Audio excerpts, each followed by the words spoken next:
I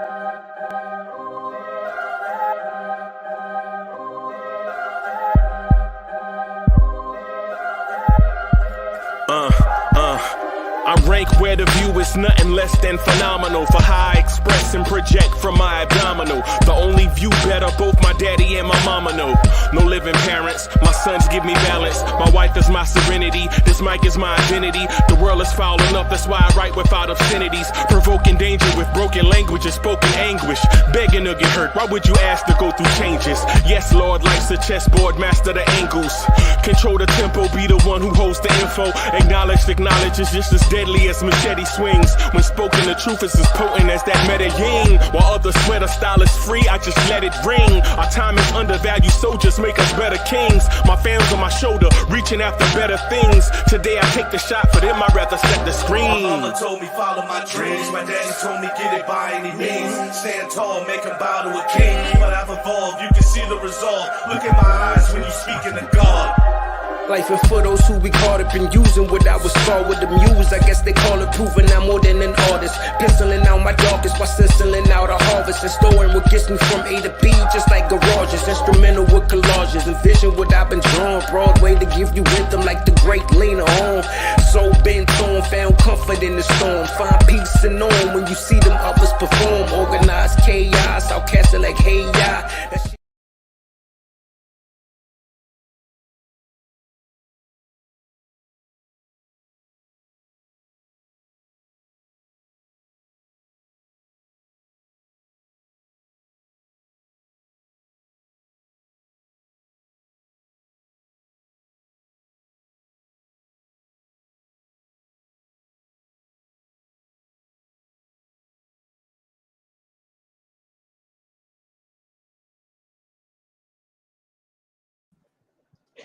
Yo, party people in the place to be. What's good? It's your main man, Uncle Freezy.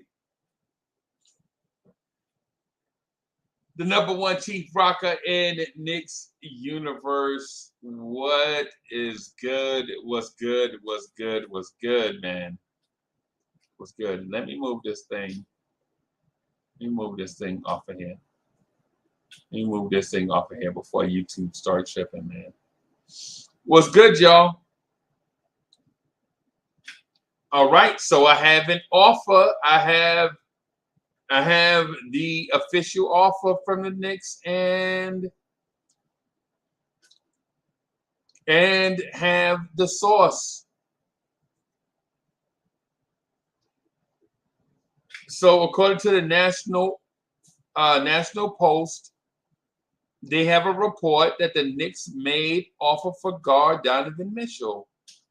Okay. And that offer is this. All right, where is it? A package that included Evan Fournier, Obi Toppin, additional salary contributions, 5 first-round draft picks, 2 unprotected per the report. Okay, then. Okay, then. Boom, there it is. Okay, then. All righty. All right. So I heard a lot of people talking about what the Knicks are offering, blah, blah, blah, this and that, this and that, this and that. And I was trying to figure out, honestly, instead of going by conjecture and speculation, I always want to point to what people are saying. And if the source is an unbiased source. I don't know if National Post has a vested interest in the Knicks or a vested interest in reporting news. And just off the rip, it looks like they have more of a vested interest in being a news reporting agency as opposed to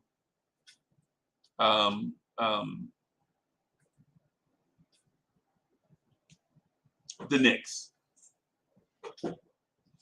right? As opposed to say just the Knicks, right? So just one more time, National Post says the Knicks offer, as reported by them, is Evan Fournier, Obi Toppin, additional salary contributions, 5 first-round draft picks, 2 unprotected, right? That means 3 protected.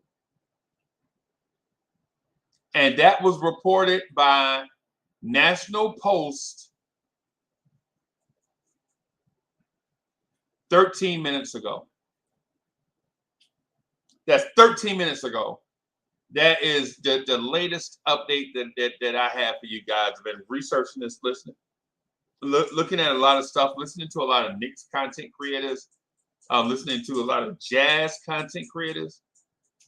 All are motivated for, regardless of what these people say. The content creators on both sides, Knicks content creators and Jazz content creators, are all motivated by something happening so that they can get more views, whether they admit to that or not. Right? Right? It is what it is. National Post seems to be an independent third party just reporting on news. So do I trust them? I'll trust them more than I trust newspapers out of Utah. And I trust them more than reports out of New York City wanting a Donovan Mitchell thing to occur. Right? Let me shout out my people. Let me shout out my people real quick. And then I ain't even started the show off right. I didn't even say, y'all want this party started right? Y'all want this party started quickly, right? Right? Throw your hands in the air and wave them like you just don't care. And if you got some lube and a stick of juicy fruit, somebody say, oh, yeah. All right. All right. There we go. There we go. There we go. There we go. Shout out to Danny Lee in the building. Chef NYK. Julian Blum is in the building. What's good? King Poppy, what's good? I see you. JJ, what's good? Almighty Finesse is in the building. Yerp. What's good? Yeah, man. Lily Phillips, what's good? David L is in the building. David L says, we not getting Spider. Oh, well, let's go next. Yeah, right. I feel you. I feel you. I feel you on that. Almighty Finesse says the Jazz declined that offer. Okay.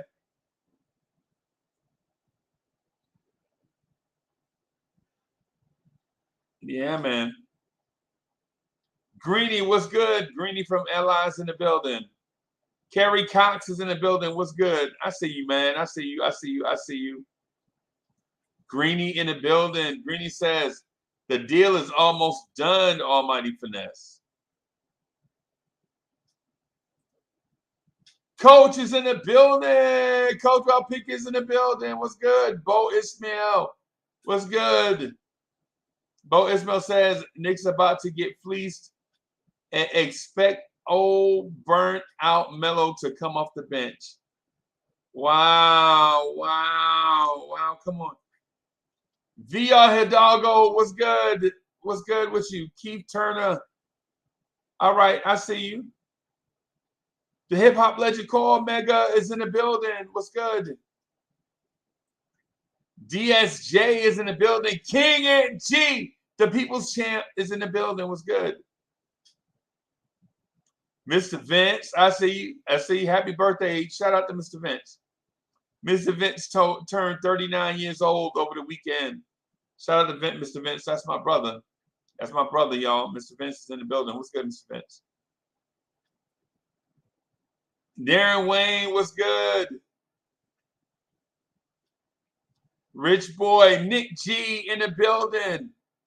Danny Lee. Okay, I see you. Andre Bryant.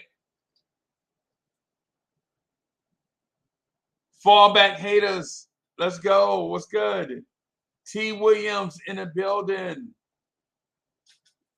JR, Jermaine Royster, what's good? What's good? Good to see you, boss. Good to see you. Okay, okay. Sherwin is in the building. Will Salkin in the place to be. What's good? Paris Duggar is in the building. Paris Duggar says, we're listening to Utah. The Monty Show, who is saying Danny Ainge wants Grimes at 5 first and a salary vet Rose or Fournier. They said the Knicks want to send RJ, not Grimes. Okay. Okay. They said the Knicks want to send RJ and not Grimes. Okay. All right. All right. Knicks Ewan is in the building. What's good? Rivera is in the building. Europe, what's good? Miss Geraldine, how you doing? DSJ, I saw you. I saw you. Hotline Bling in the building. Okay.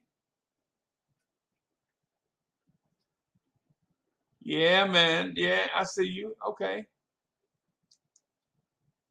Steelers, Knicks fan, 757. What's good? T. Smith is in the building. Okay. Jay, what's good, Jay? Where you been at? Jay, where you been? Where Jay been at, man? We ain't had no controversial takes in a minute. Jay, what's good? Okay. Jonathan Ortiz is in the building. Ortiz says, peace, prosperity, and salute. Salute, Blorange Tears, Chat Knicks Nation. Top of the morning. Okay, Jay Boogie is in the building. The legend himself. Jay Boogie says, good morning. Shout out to the chat. Blessings, help, and safety to all. Hope everyone had a beautiful weekend. Salute, salute, salute. 3 capital S's. Did y'all see the New York Giants offensive line yesterday? Okay, okay. Thomas Pfeiffer is in the building. What's good, man? What's good? I see y'all. Yeah, man. Jonathan Ortiz says, man, smash that like button. Yeah, man. Y'all smash that like button, man. Y'all hit that like button. I was watching Knicks content creators over the weekend, man. We wasn't even smashing the like button. 5 people. Show your people some love, man. Show your people. Put Shizzles in the building. What's good? Salute, salute, salute, salute. I see Los Knicks is in the building. What's good? Shout out to Los Knicks. All right, so let's get to it. So I'm not gonna say that it's officially official, but at least we know now, based on this report, from somebody that has no skin in the game, National Post,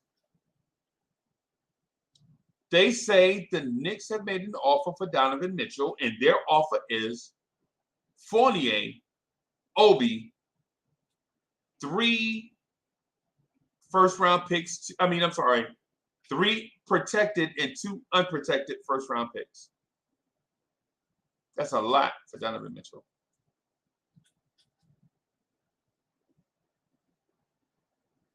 Yeah, 2 unprotected. Wow, that's a lot for Donovan Mitchell. Hey, Keith Turner, appreciate you, bro. Hey, and appreciate your comments too, man. Charlie Cush is in the building. Cush says Grimes better be a convo for most improved player if we keep him with the way y'all praising him. Right.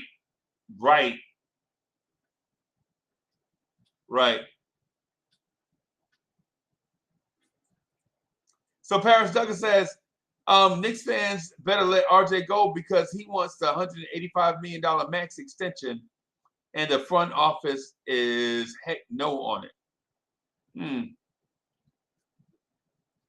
Nick G says, Bim.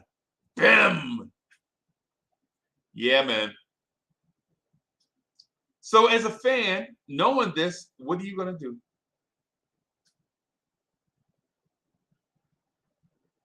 As a fan, what are you going to do? Hey, Jay Boogie, I see your question. Jay Boogie asks, hey, man, what is your trade scenario for Spider? I think it's that. I think no player, in my opinion, this is my opinion, right? My opinion is that no player is worth 5 first-round picks if you include other players. If you include a starter, a young piece, and 5 draft picks, that's too much.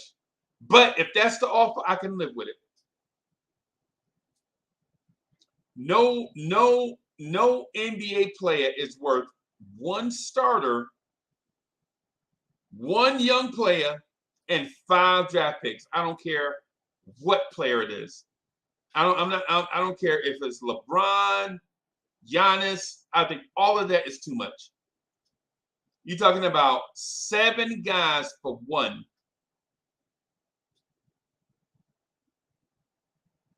7 guys for 1. That, my people, is a lot. And if the Jazz ask for more than that, I would be okay moving forward with the kids. Trust me, I want Donovan Mitchell desperately. I want Donovan Mitchell desperately, but at what point do you draw a line in the sand?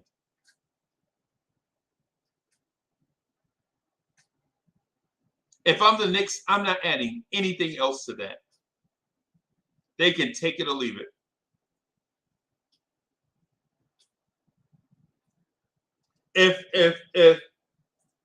If just what was offered, just off of this, Fournier is an NBA starter. Obi is an NBA rising star type player. Right? 3 protected first round picks and 2 unprotected. That is a haul. That's it. I'm not going to say it's too much. I'm not comfortable paying that much. If the Knicks do, I'll be okay with it to get Donovan Mitchell. But if I were calling the shots, I would not offer that much. If the Knicks know more about this situation than I do.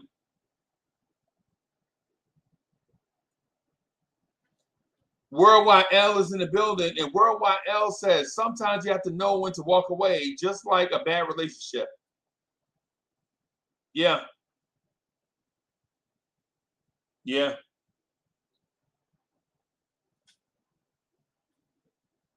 John Chiriel says walk away from the trade. I bet. Okay, better for us in the long run. He's saying it'll be better for us in the long run. Yeah. Yeah, I feel you. And Jay Boogie says, okay, I get that it's either one or the other. Well understood. But the question is, what are you trading for? Okay. Jay Boogie, what I'm saying is I'll do that. I'll do what the Knicks offered.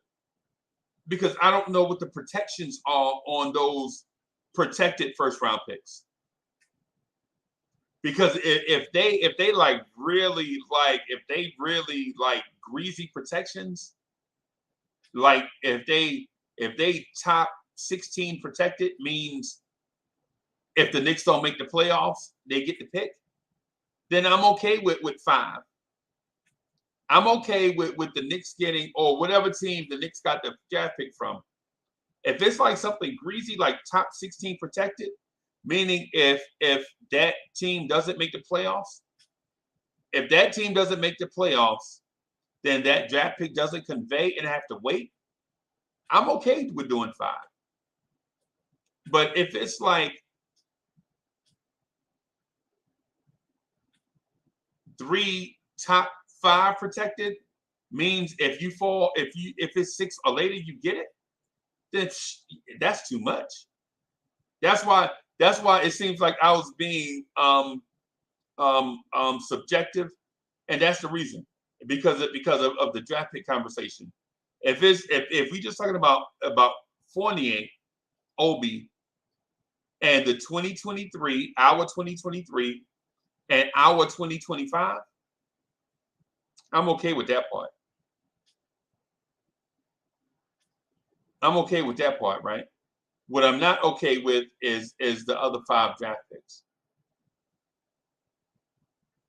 Let me do this because we hadn't been rocking in a minute. Let me throw the link in the chat for my peoples.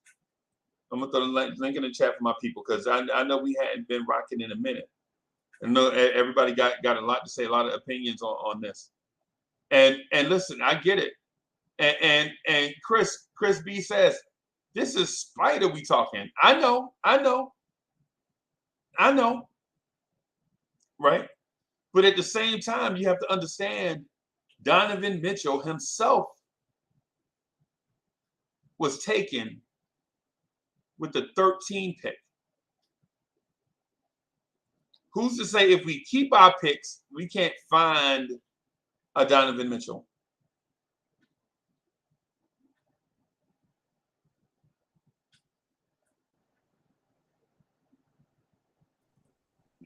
Hey, there he is. What's up, Coach? Coach, you looking good. You had a good weekend, man? Yeah, man, it was straight. Okay. Yeah, man. Ice Water's in the building. How you doing, man? What's going on? Hey, man, I'm chilling, bro. This Donovan Mitchell thing is intriguing to me because now that we have an unbiased source, putting stuff out here, and I'm not saying that these news reporting agencies in New York and Utah can't tell the truth about the situation. What I'm saying is they have skin in the game. It benefits the New York media for Donovan Mitchell to come here. You know what I'm saying? So of course they're going to put out any. Oh, here go my guy, Jay Boogie. What up, Jay? What's going on? Good morning. Jay, what's good, man? How you been, brother? What's up, Boog? Fantastic. You know what's funny? Last time I saw you, I said I just got back from vacation. We land. Right. My daughter says she wants to go away for her birthday. Turn around, went right back on vacation again. Man, must be nice, bro. Hey, we work hard. Might as well. Gotta spend time with the kids. You know what's funny about this thing that got leaked today? You think it's by accident? Or you think it's done purposely to pretty much tell Danny Ainge, ain't nobody else in the league going to offer you this package? What team's going to offer 2 unprotected, 5 total, Evan Fournier, and a talent like Obi Toppin? A starter, a rising star, 2 unprotected picks, and 3 protected firsts. Now, what I find interesting about the Obi thing is that Mark Berman was on the show last night, and he pretty much said that Tibbs is convinced and he wants to play Obi Toppin a lot of minutes this year. So I don't know if that's a deal where they just throw it out there and then eventually negotiating, they add different pieces. But you just hear so many different things from different places, like RJ's in, RJ's out, Grimes is in, Grimes is out, Obi's in, Obi's out, you know? Right. So with that thing that you saw, what place did you see it? It was a New York Post show. It was like a guy from the New York Post. He used to have like an interview with Mark because Mark just came back, I guess. And it was like a quick 5-minute video. And he pretty much said that the thing about Grimes, he doubled down on Grimes. And then he mentioned that he wasn't at first, but Tibbs is convinced on Obi and what he can bring to winning, and that he really wants to play him a lot of minutes this year. It came out last night. As long if Shams is reporting it, he's one of the 2 or 3 legits that I listen to when it comes to Knicks stuff. I saw that video yesterday as well, and I thought it was interesting that Mark Berman is the one that broke this out that Tibbs wanted Grimes more than RJ. Yet Berman didn't mention that at all in that video, not once. So I find that kind of surprising. Berman contradicted himself like 3 times in that. Like, think about it. In the past week, we've heard RJ's in, RJ's out. Grimes is in, Grimes is out. Obi's in, Obi's out. You know, like, you don't know what to believe at this point. Right. I got a bone to pick with Freezy on this reporting though. Okay. Where you came out. Okay. A friendly bone. Right. No, I'm not no. I think the tweezers. I think you're playing it. I mean, you're being the moderator down the middle, Freezy, on this one, because from the talks that you've had before, this deal you be doing backflips over. It's only 2 unprotected. Okay. I mean, and Fournier, come on, we're ready to give him up. We've been ready to give him up. And Obi is for the Obi super lovers. You know, I like Obi. I don't love him, but that's the only little ham sandwich in the deal. You know what I'm saying? So, to me, I'm even willing to throw in another unprotected. To be honest with you, if that's going to be what it takes. I mean, I'm in win now mode, bro. I'm just ready to move on from this. Okay. I would say this, man, and the reason why I'm saying the offer that's put out there is a lot is for multiple reasons. Mm-hmm. Right. So first of all, the first reason why I say it's a lot is because our front office is flat out stingy. Somebody got an echo? Something going on somewhere? Somebody got an echo somewhere. I mean, I muted myself. Okay. So I would say, so first of all, this front office is stingy and a penny pinchers. Right? And so when you hear this Godfather type offer, it's unlike anything that we've ever heard or attached to this front office, because we know this front office in the 2-3+ seasons, whatever it is they've been here, they've notoriously have been cheap. So to see them come out and offer 5 first-round picks, a young talent that they drafted, and a free agent that they signed, makes me, you know what I'm saying? It makes me think, wow, you know what I'm saying? This is exceptionally high for them. Now, with that said, and take what I said into context. The free agent that they signed, the first round pick that they drafted, right? Their first round picks in the future, the unprotected ones, right? And the protected first round picks that they got in a trade. Right. They're willing to give up all of that for Obi Toppin. I mean, for Donovan Mitchell. Wow, that's a lot, right? Now, when you look at it from a historical standpoint, right? How many non-generational talents do you see get moved for 7 players? Right? I'm talking about generational talents. How many dudes you know that's how many Giannis's or Steph Curry's or whoever, Clyde Drexler's or Charles Barkley's or whoever do you see get moved for a starter, a young core piece, and 5 draft picks? I don't think I've ever seen that in the history of the league. Right? Even Chris Paul, when he got traded, he wasn't traded for that much. And one could say that Chris Paul, at the time he was traded, was a better player than Donovan Mitchell is right now. Right? And so it just real quick, I just want to finish up on this just real quick. And so the reason why I'm saying it sounds like I'm saying 2 different things is I'm not saying 2 different things. I'm actually saying I have a line that I wouldn't cross but I'm okay with the Knicks crossing that line because I'm not them. Right. I know what you're saying. Well, Freezy, let me ask you a question. Do you think getting a third team involved would be the way to go? To get the Donovan Mitchell deal done?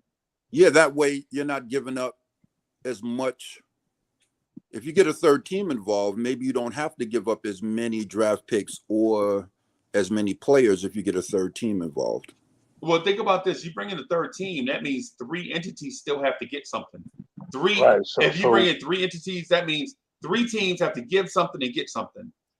Right. So Utah might be looking for expiring contracts and draft picks that they could get from another team. Another team could get 1 or 2 of those players that Utah got in the Timberwolves deal. There's a couple of scenarios. Yeah, but then we'd have to in turn give up like one more thing, like a pick or a player to get to that. Yeah, and then but in return we might get one more little kicker of something. You know? Right. And we might get one player that the Jazz got in a Timberwolves deal. But what I'm saying is, all I'm saying is that maybe if you do the 3-team route, you don't have to give up as many picks and players. Yeah. I'm just speculating. The only thing from the report that I see that the Knicks has some consistency is that they were very adamant that they don't want to give up unprotected picks in the future, and right now they only offer 2 unprotected. So that's the only also info I got out of it, where I'm like, okay, they're sticking to their guns about the future picks. And it's smart in a sense, because if the Knicks give up their unprotected pick in 23, they still have Dallas's protected pick in 23. So even if we give up, basically, I think they're insulating themselves so they can still be players in these deep drafts that are coming up. Yeah. Jay, how you doing, man? And now it's out in the universe that they're willing to give up Obi and Fournier. So now that sets up, not uncomfortable, but it sets up a situation where those two are like, oh, looks like I'm expendable. I mean, I see it as just a report. You still don't know what the final deal would be. We don't know if they'd be like, oh, well, we really want Grimes. Well, we're going to take Obi off the table if we really want Grimes and another first, So it's give or take. I think it's all a ploy for now. But I do find it interesting that it's out here now, because last week you heard, Utah really likes a couple packages from other teams. Well, what other team is going to offer what the Knicks just put out there right now? Yeah, I mean, I heard another Knicks guy talk about this. Like, our B and C offers better than the A offer other people have. You know what I'm saying? So right, you can afford to put things like this out there. Yeah, yep, and that's why, like Freezy said earlier, Danny Ainge got caught with his pants down doing the Rudy Gobert deal first before this one. Right, he got caught. Right. So he can put anything out in the media. It ain't gonna change nothing. You don't need to offer anything more than what you need to if you know ain't nobody even coming close to what you're offering. Yeah. Freezy, that deal that you reported, where did you hear that from? Nationalpost.com. Okay. That's why I put it. That's why I put it on the screen. I put it on the screen so y'all can see the source for it. I'm gonna put the link to it in the chat.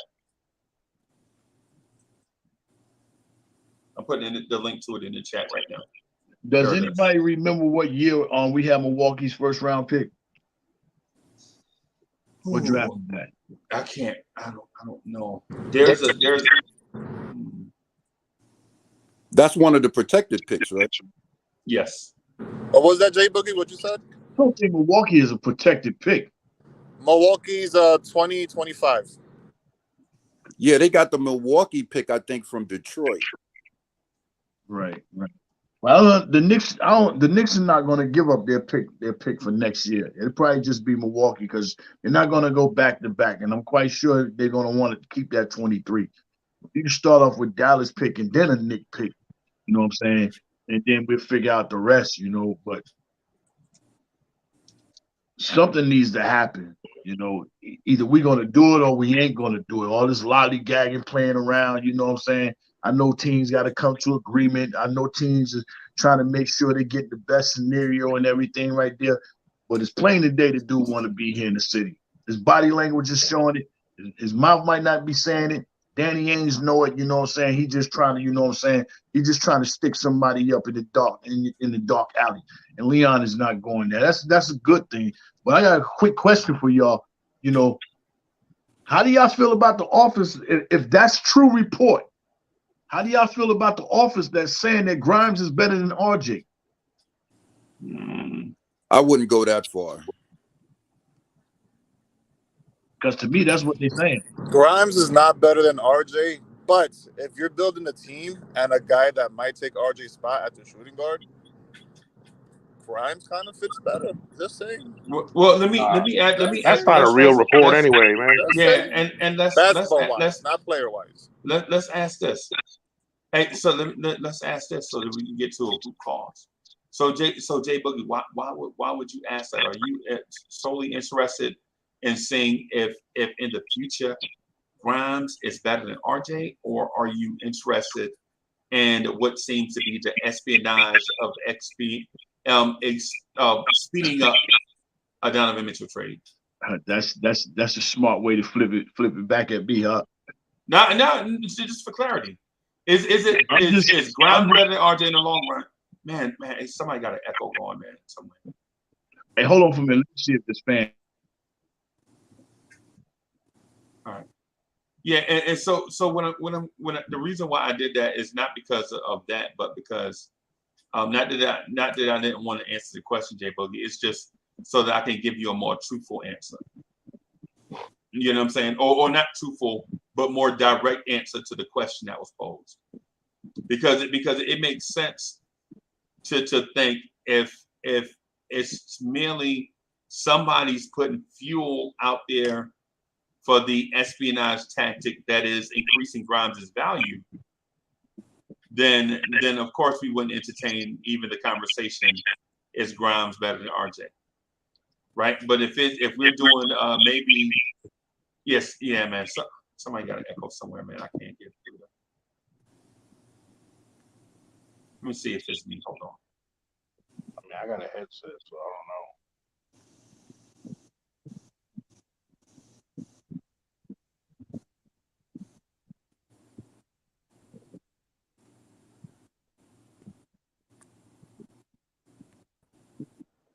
Test. All right, I'm good. Okay. All right. Okay. All right. So if it's one of those deals where we are interested in seeing a battle for that two guard, the long term 3 spot for the Knicks, then I say RJ is going to be better long term, right? If it's one of those deals where it's how do we increase Grimes' value on the open market, then I say let's talk about it. Let's talk about it. I don't think Grimes will ever come close to what RJ could be. But in hindsight, if you do bring Donovan Mitchell here and you do have Brunson, and if Julius stays, what is the upside of RJ Barrett? Because, like you said, you're putting it out there, but there has to be a reason RJ's still not extended. I've heard all the good stuff about, he's working hard, they really like him, he's part of. So then why are you not extending him yet? You know, it's that 185. I know me. I'm not giving RJ. I'm saying pay it, get it over with. I'm not giving him 185 million. I'm saying do it. So if you're not going to give RJ 185 million and Grimes can give you more of an impact without having the ball in his hands, is it crazy to think that maybe Grimes is the better fit if you're bringing all these pieces in? And now that's not saying that Grimes is better than RJ. I'm just saying, basketball-wise, when you're building the team, you need pieces. Is Grimes a better piece? Well, then one thing for me is Grimes can only really play the the guard position where RJ can swing from, from shooting guard to small forward. I don't envision playing Grimes at small forward at all. Jay's mic, bro. I cut mine off before, and I still heard it. Yeah, I'm muted. No, not Boogie. Yeah, he said Jay, not Jay Boogie. Yeah, I mute myself when I'm not talking, so I know. Oh, okay. All right. So what I would say to it is this. Grimes, the whole thing is part of, to me, it's part of the offseason espionage that you know what I'm saying, that we use to expedite the value, right? Mm-hmm. Yeah, man. What I would say to everybody is this: if RJ Barrett is even in a conversation with Grimes, I say ship both their asses out and get them, both of them. Both of them got to go. If RJ Barrett is not going to be better than Quentin Grimes, you got to get both of them out of here and get something for them, and don't look back. Knicks fans, what I'm telling you is this: if RJ Barrett at his ceiling is not going to be better than Quentin Grimes at his ceiling, then you got to get rid of. But I would put both of them in the Donovan Mitchell trade, right? And I know that sounds cutthroat, right? That sounds cutthroat, man. But look, if you're talking about a dude potentially, when he is efficient, is only going to be 16 points a game and a decent defender. Are we really talking about keeping role players instead of keeping Donovan Mitchell? I know. I don't even know why we're discussing this. Man. That was like one fake report, and then there's actually people in the chat thinking that's a real thing. That Tibbs prefers Grimes over RJ. It's hilarious. But didn't Mark Berman put that out?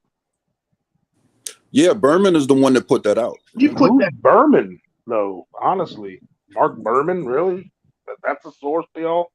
When he said 4 contradicting things in the same report, I don't know. I just don't take any solace in it, man. I just don't. Well, he's a beat writer for the newspaper, right? Yes. So he just can't just say fake stuff. Right. Right? That's because of his job, right? He can take things out of context. Maybe they were talking about defense. Maybe because Tibbs is a defense guy, he prefers Grimes' defense over RJ's. You know what I'm saying? These reports, these dudes are sketchy, bro. A lot of them. So I don't believe nothing like that. Honestly. So you buy into my theory of the vested interest. Like Berman and others in the New York tri-state area have a vested interest to sell papers and get clicks, generate business for their entity, fueling that by reporting things about the Knicks, whether things are true or not. They have a vested interest in selling papers, getting clicks. I don't want it to be more than that. I personally like Berman because he's personable. Say for instance, if Jay Boogie asked Mark Berman to come on his joint, Mark Berman would come on his joint and talk to him. There have been others like Frank Isola in the past where you try to talk to him on social media and he'll give you a middle finger or block you on Twitter. Sure. Right? And y'all know that. Y'all get what I'm getting at. Whether you like Berman or not, at least he's approachable. But there have been others in this sphere where they ain't like that. So at least Berman will say what he means and appear and back it up. Like, Coach, if you ask Berman to come on your joint, he might say talk to you about scheduling and all that stuff, but at least he will show up and stand by what he said. I think it's something to that. Y'all want me to? Y'all got to look like y'all want me to ask Berman to come on this joint. Do you believe what he said? I believe he believes in what he's reporting. That's what I believe. But I've been taught to look at multiple sources, not just one.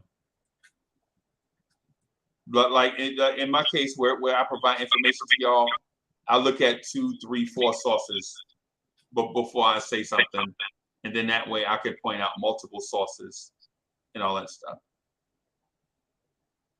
Even if I only put one on the screen. Well, Mark Berman is the only one that came out with that. I didn't see anybody else that said that, and anybody else that did say it, they got it from Mark Berman's. I didn't hear anybody else mention the Grimes and RJ thing, but I did hear somebody else mention that RJ is being looked at again by Utah. That I did see. That not from Berman. And then Berman doubled down on it. Yeah, I mean, I agree. I mean, Utah would be dumb to not look at him. I mean, he's 22 years old, and you know, that was always my worry that they were interested in him. I mean, I hope it's not true, but from the get, I always thought it was gonna be RJ. Yeah, to me, this deal that we offered, besides the mega Obi fans and the delusional people that think 2 unprotected and 3 protects too much, I think this is a great deal. We'd still be keeping IQ, Grimes, all these guys that are great development pieces and young contributors if this deal does go through. Okay, I respect that. See, the only thing about Obi is because Julius here. But according to the rules that they don't change and made available for this coming season, Obi fits what's going on in this time of generation. You know, ain't no more stopping the fast break with intentional fouls. That plays right into Obi's hand. So you're gonna need a thoroughbred that can get up and down the court. You know what I'm saying? We already slowing offense, so you taking a guy that can get up and down the court away from here. You know what I'm saying? You know, I wonder where we're gonna be at. But you know, if you're talking about putting RJ in this trade, guess what? The price of picks, they go all the way down. You know what I'm saying? We talking about 2 picks. If you're talking about a franchise young player that could come in and take over and be inside your system, who you're going to max out anyway. You know what I'm saying? The price of all that, it goes down. Now, the price goes up. The price still stays down if we get off to a great start and Utah gets off to a bad start. Then you want to come back and re-enter with this trade thing? No, the price goes down because we try to holler at you first. But I do also agree that there's a flip side to that if we get off to a bad start and Utah gets off to a good start and we try to reiterate with that trade, then the price value for the Utah Jazz will go up. So, you know, we got to figure out what are we doing and need to figure it out quick, fast, and early. This guy's over here, Rucker. He's acting a fool, man. Anybody got any highlights and footage of what he just did? God. I mean, James Flight White had highlights like that. How was he as an NBA player? Yeah. I mean, okay. I don't take solace in playground highlights, bro. I just don't. I mean, Skip to my Lou, Ray Olsen was a playground legend. He was all right in the NBA a little bit, but it didn't translate into the superstardom. You know what I'm saying? I'm like I said, I'm an Obi fan. Don't get me wrong. I love to keep him. I think he's a good change of pace guy coming off the bench. You know, obviously, but if he's what it takes to get Spider, and we can still keep IQ and Grimes and Barrett and and more unprotected picks than I expected, I'm all in. That's just my opinion. Well, I understand. I understand, man.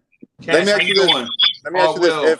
If it was Jay, hold on for a second. Let me holler at the people real quick. Yo, what up, Harwell? Hey, Cash, what's good? Somebody mic is bugging, bro. Hold on. Hey, yo, Chaz Sports just put up. It just flashed. Knicks make blockbuster trade for Donovan, but then it got cut off. Anybody hear anything different right now? Let me do AJ Booker. Let me do. Somebody mic is bugging, bro. We can't even. I don't even. Somebody gonna have to mute their mic or something. Going out Or there. hey, Cash, Cash, hold on, man. Y'all hold on.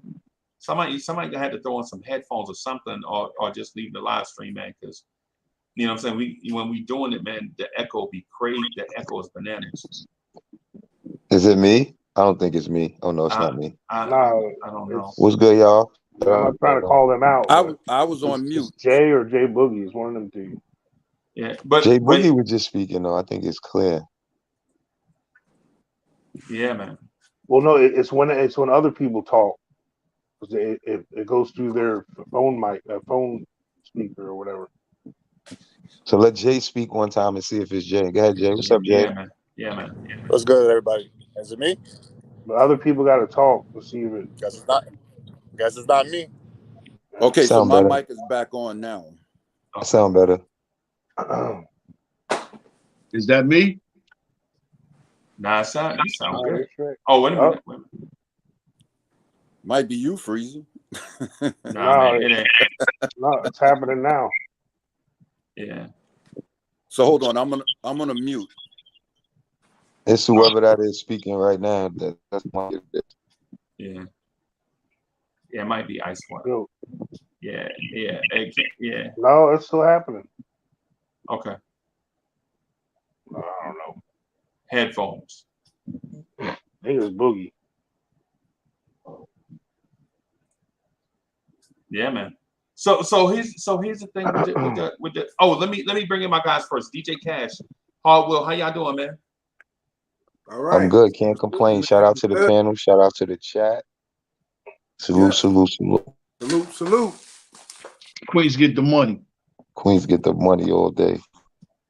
Yeah. Shout out to the X. Shout out to the Bronx, New York. Yeah, man. Hey, Cash, what were you about to say about the Donovan Mitchell deal, bro? What would you about to get to? Because I want to hear what Jay Boogie had to say about chat. I don't really chat sports, man. They be bugging, bro. They be mad thirsty. But I was gonna say it's a lot of you mentioned it. It's a lot of false. It's some false narratives going out there, and they're doing it for clicks. So you got to be careful. Just as you made reference to the sources, man. For me personally, if it ain't from Shams, if it ain't from Woj, and it ain't from Begley, I don't give too much credibility to these other guys. Now, Mark Berman, you know, I had to give him his props because he has reached out to like the fan channels and you know, and have talked to people or whatever. But again, you got to remember that his vested interest is also in clicks, because you know those clicks is what, you know, bread's his butter, so to speak. Just like everybody butter else. is his bread, not bread's his butter. Butter his Bread. bread. You know what I mean, man? Get a little old, get a little senile. I like some bread with my butter. Flip the saying, but my point of the matter is, you know, he got bills to pay, so you know he got to write stories that's going to captivate, you know, people's interests. So he gonna throw a little truth in there, you know, to kind of get you. You know, it's like going fishing for us that fish. You know, he definitely gonna put some worms and some things on the hook, but you know, that's what he got to do. That's his job. Whereas, you know, for us here as fans on channels like this, on platforms of this nature, you know, we come for the, you know, because we have passion and heart. You know, we want the truth, man. You know, we die hard. You know, we ride or die. So, you know, we ain't in it for you know, trying to get paid or whatever. We in it for the love of the game. And so when you're passionate about something, that's a game changer, as opposed to, you know, your motivation if you're doing it for, you know, for clicks or whatever. Right. Was that a plug for the love of the game, or you just basically want to say? Because shout out for the love of the game, man. It was just so smooth. The plug was so smooth. I appreciate you, Cash Money, DJ Cash Money. Yeah. Nah, it just flowed, man. It just sounded good. No doubt. I would have hit your Cash app with a little something. Since you being honest, don't worry about it. Yeah, man. Shout out to my guy, man. Shout out to DJ Cat. Yeah, and especially Yeah, I mean, question these you guys. mentioned, man. Could Grimes and Barrett coexist on this team, considering what they bring to the table? I think so. Yeah, of course. I think so. They both don't have to be starters. But do we need both? I mean, I and think Barrett? right now Grimes isn't a starter personally, but yeah, but he Cash, has to your get. question is odd because coexist and do we need both are two different things. Facts. True. Okay. Let's go with coexist. Let's start there. Okay. Could they Is coexist? Grimes a starter to you? Right now. Yes, he can start. He's a Right beast. now? He could. Now, and he said yes. So you saying Grimes could start at the 2 and play against all the starters at the shooting guard in the NBA right now? Grimes can start at the 2. Doesn't mean I'm gonna love it. Yes, and yes. And here's the other thing too, because it's levels to it, right? So Cash, there's levels to it. So can Grimes start is one thing, and is Grimes what you want long term at the 2 is another. Right. True. Right. So can Grimes start? Probably. Is he what you want long term at the 2? Is up to you and what you want. Right? Is that what you're asking, Harwell? Like, is Grimes a long-term NBA starter at the 2? I mean, my point I was trying to make was I don't know if he's a starter at the 2 as of yet, because it's still a lot to see. And I made the point for Summer League, even though I see he improved, but when you got guys coming in the NBA, young guys, even though they come, 3rd pick, 4th pick, 5th, guys, even some guys that weren't that low in the draft is balling in Summer League and different things. And then we got some people say you can't judge Summer League, or like Coach was just saying, Summer Pro Am the same as the NBA. So I just feel like I think Grimes is completely to start. Not saying that he can't coexist or be on the team with RJ. He's just a player right now, to me, more ready to come off the bench, and he need time to develop. And then within the next season or 2, I will be able to see if he'll be a starter in the NBA. Yeah, okay. And like, to me, he's the perfect guy that can coexist. I mean, he's a guy who's a D and 3 guy that we need. That we need, especially if Fournier leaves. We got to hold on to a couple of 3-point shooters that are willing, and obviously a willing defender. To me, you can't have enough of them guys. All right. Yeah, I feel the same way. He brought Fournier and Kimba and these guys in, and I'm not saying that Fournier didn't play decent, but I feel like when we don't really make it to the playoffs and you made bad decisions bringing those guys in, and you could have let the young guys play a lot of those minutes, and we would be in a better position next season. So I feel like Grimes, Obi, all the guys who went through that, they still gonna have to, learn this season, because they was like Tibbs wasn't really giving them a chance to play without making mistakes. And I feel like that's another good point of Tibbs need a shooting guard who's ready to go right now, because he's coaching to see results right now, and he's not giving these guys a chance to get comfortable because of that, in my opinion. Yeah.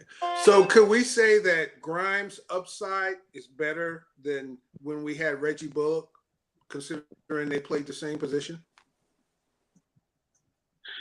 It's still kind of early with Grimes. I could see he could probably be better than Reggie Bullock, honestly, but it's still early, and he got injured. So it's like, off of the injury, we have to really see how he came. We had to see how he came back. Then now we got to see how he's going to look next season. But I just don't think he's ready to start. That's just my opinion. Well, I think he's better than Reggie Bullock just because he'll drive to the basket. I mean, he's probably just as good a defender as Reggie Bullock is, and probably just as good a shooter. So yeah. And he can shoot off the dribble. Off rip. So the Grimes Bullock thing is just right now with 1 year of data. Grimes is a better defender than Bullock, and Grimes is a better 3-point shooter than Bullock. Just off the one season. Now, is he a better free throw shooter? What Grimes has so many holes in his game, bro. I don't even want to talk about Grimes, bro. Yeah. And in my opinion, Grimes is Frank Ntilikina. Oh man! And they said he could start at the 2. Right? He could start at the 2. The thing is, for me, I've been saying this from the beginning. Well, for a while now. If this thing don't fall through, Frank Ntilikina, though. I'm advocate for Barrett at the 2, and honestly, giving Cam Reddish a chance, bro. I'd rather see Cam Reddish get minutes than Grimes. That's just my take. It could be controversial to others. Well, they worried about his injury proneness or whatever. But if we're gonna keep Cam, we got to see what he can do. He's worth a shot. Right. Like if you want to talk about upside and potential, that's the freakiest dude we got. Freezy, that's just real. Freezy, you really think French Toast and Grimes are the same player? Let's see.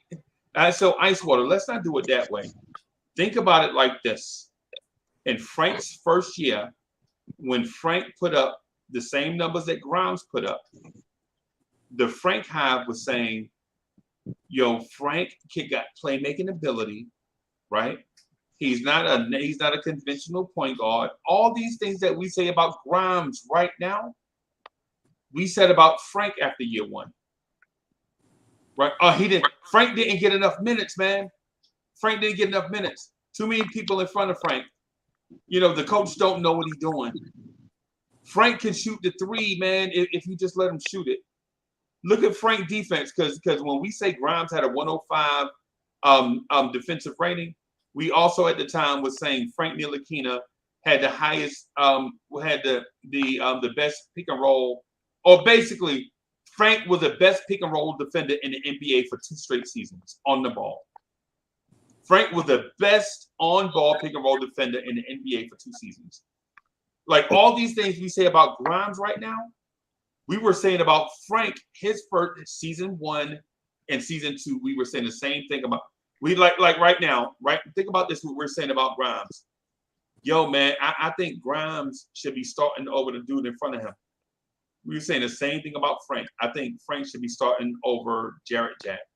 Not this week. Okay, so here, look, I understand what you're saying about the numbers, Freezy, but just from the eye test, just from somebody that watches basketball a lot, you looked at Frank and you did not see the same things that you're seeing with Grimes. So, yeah, the numbers might be, you might look at the numbers and say, hey, they had the similar seasons.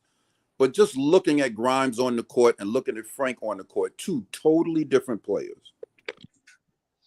Yeah, but Icewater. It's not enough data there for Grimes. Right. And Icewater, this is what I'm going to say to you about the eye test. Every mall in America has an optometrist. You know why? Because multiple people fail the eye test on a daily basis. Uh-huh. You got 2 people in this video, so you got 2 people on this thing with eyeglasses on right now. It's because I'm old and I just need it for reading. Okay, what I don't see the parallel. What's the parallel? Magnifier. Basically, what I'm saying is the eye test fools you. Like for instance, Quickley takes 1 bad contested shot and it makes him look like a ball hog, right? But the numbers say that Emmanuel Quickley is not only a good passer, but an overly unselfish, willing passer. That's what the numbers say. But when you see Quickley take a contested 27-foot 3, it makes it look like he's a ball hog. So if you just go by that eye test alone, it makes it look like Quickley doesn't want to pass, even though last year he had a 24.6 assist percentage. Okay, but right. Here's the other thing too. I call Obi Toppin soft. That's the eye test, because Obi Toppin doesn't look like a beast, because Obi Toppin doesn't body and yam on other NBA players. But here's the point: whether he yams on Rudy Gobert or not. If he yams on Rudy Gobert or just finger rolls a layup in, guess what it's worth? 2 points. Is he productive? I understand what you're saying, Freezy, but then also you got to interpret numbers. How many minutes are these guys playing when you're talking about their numbers? So you just can't say, well, this guy is the best defender in the league for 2 straight years. But how many minutes is he playing? If he's only playing 10 minutes a game. No, he's playing 17 minutes. Okay, 17. So if he's playing 17 minutes a game, can you compare him to somebody that's playing 30 minutes a game? No, but this is what I'm saying. This is what I'm saying. But what you're saying is out of context. I never compared him to a player playing 30 minutes. That's where the eye test comes in. What I'm saying is about the eye test. It doesn't matter how long a guy's playing or what his analytics say. You can look at a guy on the court, and if you know the game any type of way, you can look at a guy on the court and tell whether he's good or not. Ice Water, this is not analytics. I'm not taking numbers and projecting. I'm taking numbers, period. These are his numbers. Analytics is when you take numbers and you project them forward. I'm not taking numbers and projecting them forward. I'm taking what he's already done. So are you taking Frank right now over Grimes? No, I don't want neither one of them dudes, bro. So again, just to clear it up, analytics is not only what you project in the future. Analytics is what you use to see a player's value. Right. So it's not just what you project in the future. So if you're saying that Frank Ntilikina for 2 straight years was the best on-ball defender, you're looking at his numbers. You're only basing that based on numbers. But in reality, if you looked at him on the court, you could see that Frank Ntilikina was not the best on-ball defender in the league, regardless of what the numbers say. But that's not what I said. See, again, you take what I'm saying out of context. I said Frank Ntilikina for 2 years was the best pick and roll defender. Okay. I never said Frank was the best overall defender. You're absolutely right. Right. Let me do this thing for Paris Duggar. Paris Duggar, thank you for the generous contribution. Paris Duggar says, I feel bad fans are missing the point. RJ wants the full max 185. Grimes makes $3 million and is a drop below RJ. Hey, Knicks put RJ on blast. Gotta look. See, that's also opinion based. Like okay, so the point is RJ wants the full max. We kind of expect that. Grimes makes around $3 million as a late first round pick. That's a fact. But here's where the opinion comes in. Is a drop below RJ. So your opinion is Grimes is a drop below RJ. I think Grimes is a ham sandwich. I think I can go get a Quentin Grimes out of free agency right now. I can go get Ben McLemore to do what Quentin Grimes does right now and have him on a 1-year deal and not be committed to him. That's what I'm saying. Personally, I think RJ is light years better than Quentin Grimes. And further to my opinion, I don't think Grimes is a piece that even is. If Grimes is holding up a Donovan Mitchell trade, everybody need to be fired. If Quentin Grimes is the piece that's holding up a trade for Donovan Mitchell, everybody in the building need to be fired. Yep. That's my opinion. If we don't have Donovan Mitchell today, because Quentin Grimes, because that front office don't want to come off Quentin Grimes, the people that we have don't know basketball. Okay, and I get that, right? But in the middle of the season, when we got Cam Reddish, who did Atlanta want? Grimes. Okay. Utah, who do they want?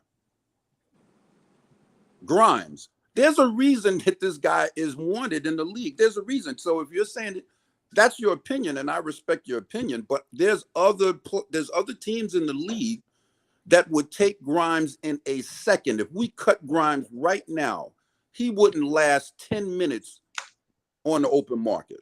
Okay.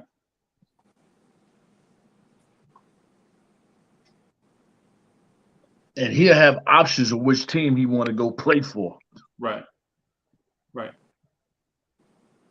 I mean, I'm not discrediting he's got value, but he doesn't He have just enough ain't. value. He just ain't a starter right now to Yeah, me. he ain't a starter yet, bro. And I Couldn't totally even agree. start on this crappy Totally team. agree with that. I would not start Quentin Grimes right now. I don't think that he's better than RJ right now. No, but to put him in the same class with Nick Lakita, that's where I just had Nick Ewing, bro. You are tripping, bro. Nah, hey, bro. You just said Grimes is Allen Houston, but better defender. Come on. Okay, all right. So let's go there then. All right. So he's Ray Allen, but a better defender. Oh no. That's what the chat. That's what. Come on. That's what y'all making it sound like. Bro, and the Hardwell, now you see what I'm talking about, right? Now you see why I'm like. I be just listening. You can't debate with crazy, bro. I'm sorry. But his learning curve is not complete. So I the jury's still out. He's still in deliberations. His story's not complete. So, after maybe this season, after he gets some more playing time, whether, he starts, come off the bench or whatever, then I think you probably can make a better assessment of his, not only his skill, but his value to the team. Do y'all see how the new guys look that just came into the NBA? The rookies? Exactly. Do y'all see how they look? Because I'm starting to feel like y'all don't see what's going on out here, to be overrating some play. Nobody could call Grimes trash. I knew about Grimes when he was on Kansas. You know what I'm saying? He was supposed to be a top draft pick the year before he went to Houston. Right. So, you got to watch the game. Watch how the game is evolving. Some of y'all caught up back in the days too much. Right.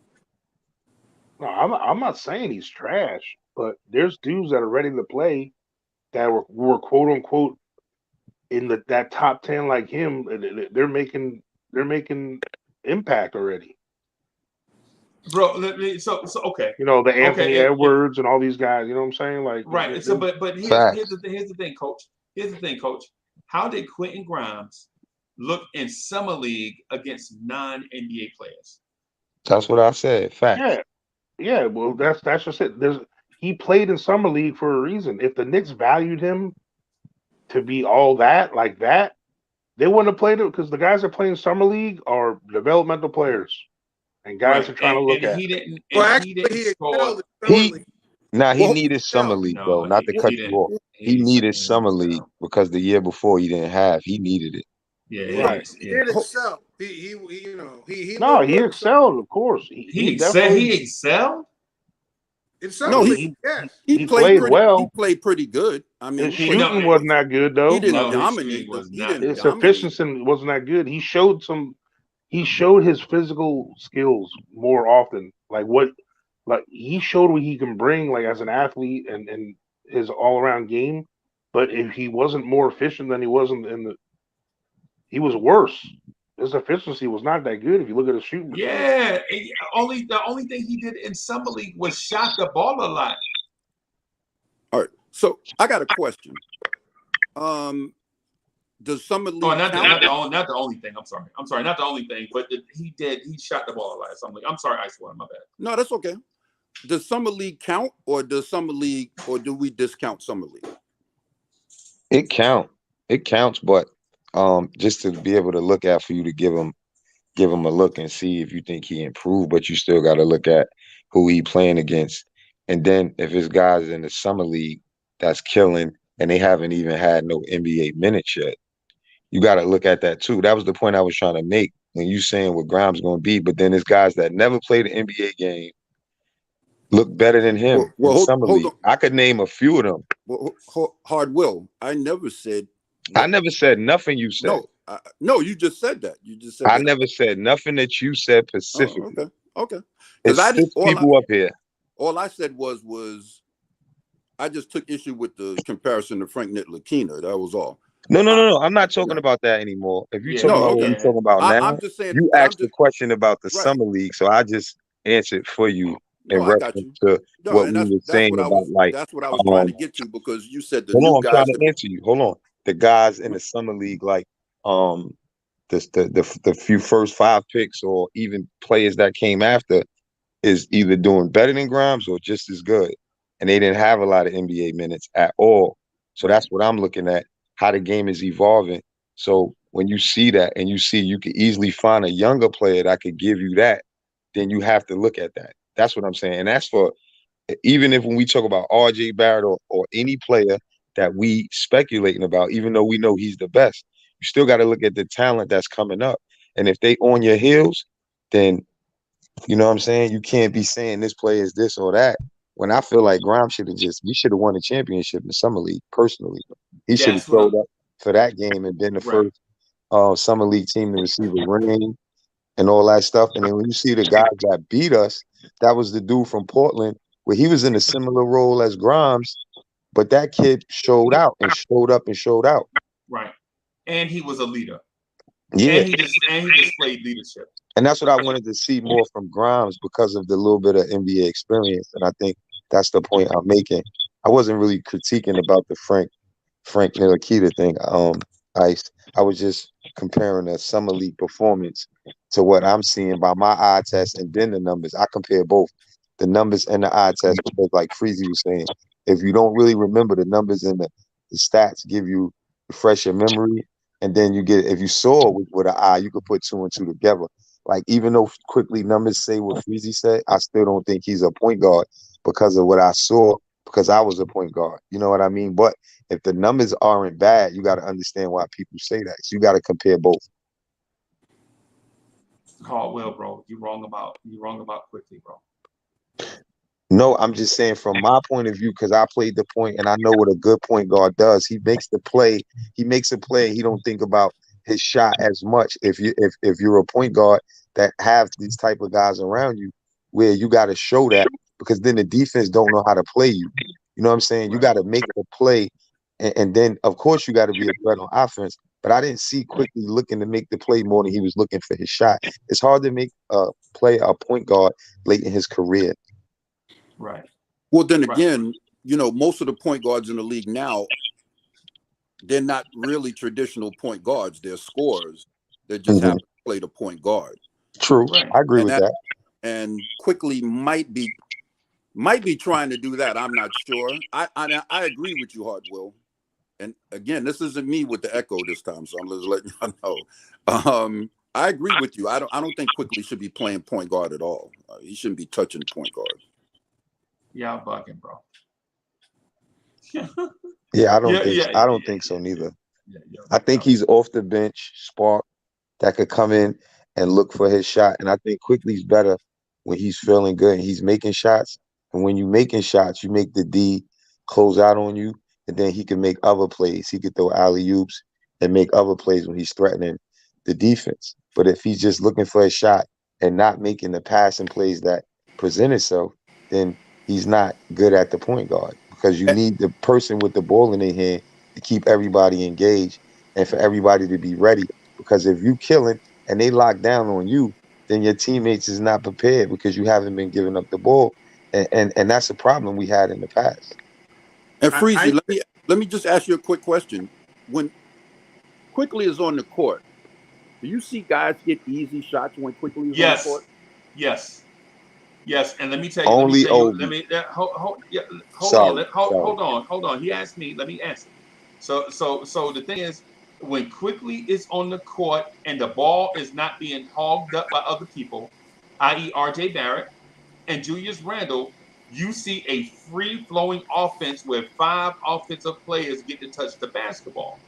That's the way the game is meant to be played, right? When you get people stopping the ball and only are concerned about their numbers, now, give you an example. When Quickley and Randle are on the floor, who's the primary ball handler? Randle.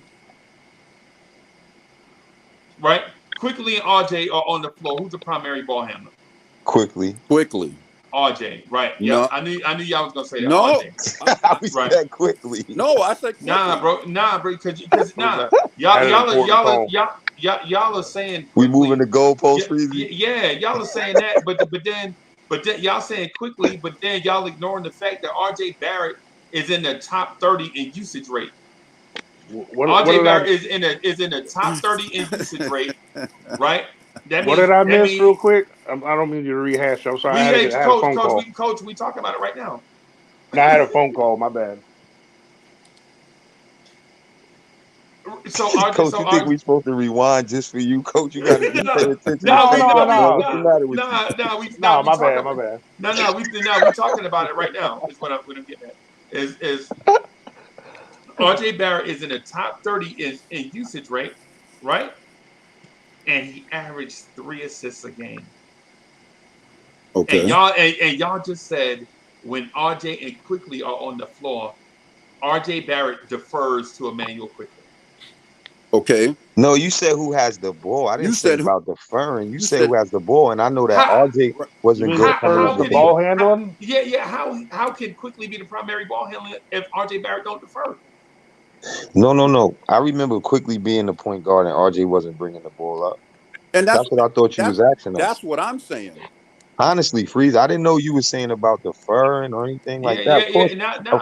Of course he would, but I'm saying as far as you asked who's bringing up the ball, and we said first we answered different, but then we said RJ we said Quickley because of that point. He would be the point guard. Right, like when you asked when Randall and Quickley is on the court, who handles the ball more? And we said Randall because Randall's actually bringing the ball up court when him and Quickley is on the floor.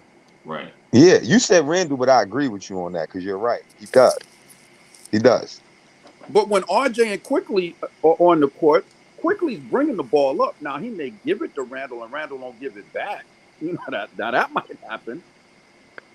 But I don't see RJ bringing the ball up when Quickley is on the court a lot. I don't see it. I mean, maybe you do. I could be wrong.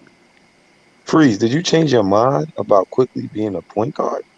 Did you in that show with Shotgunner change your mind?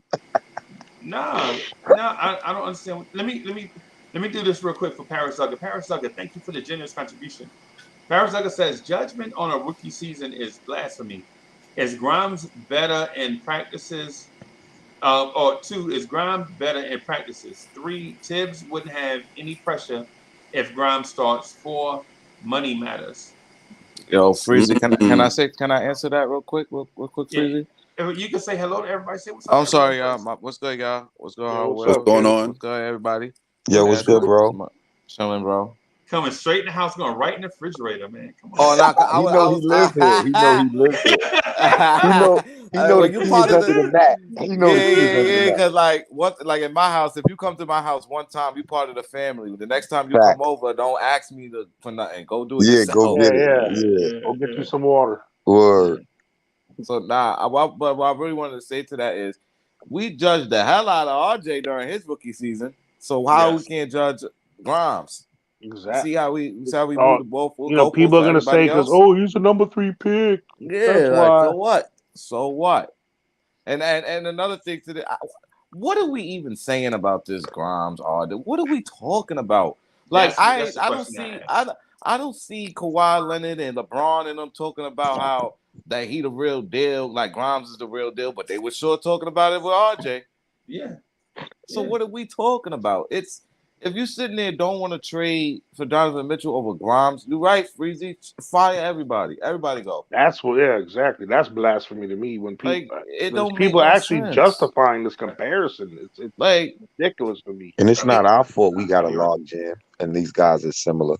Exactly. And then on top of that, wouldn't Grimes we should be advocating for Grimes to take over Evan Fournier's spot? Why does he have to take over RJ's spot? Like they could play together. No, that's true. That's a good point.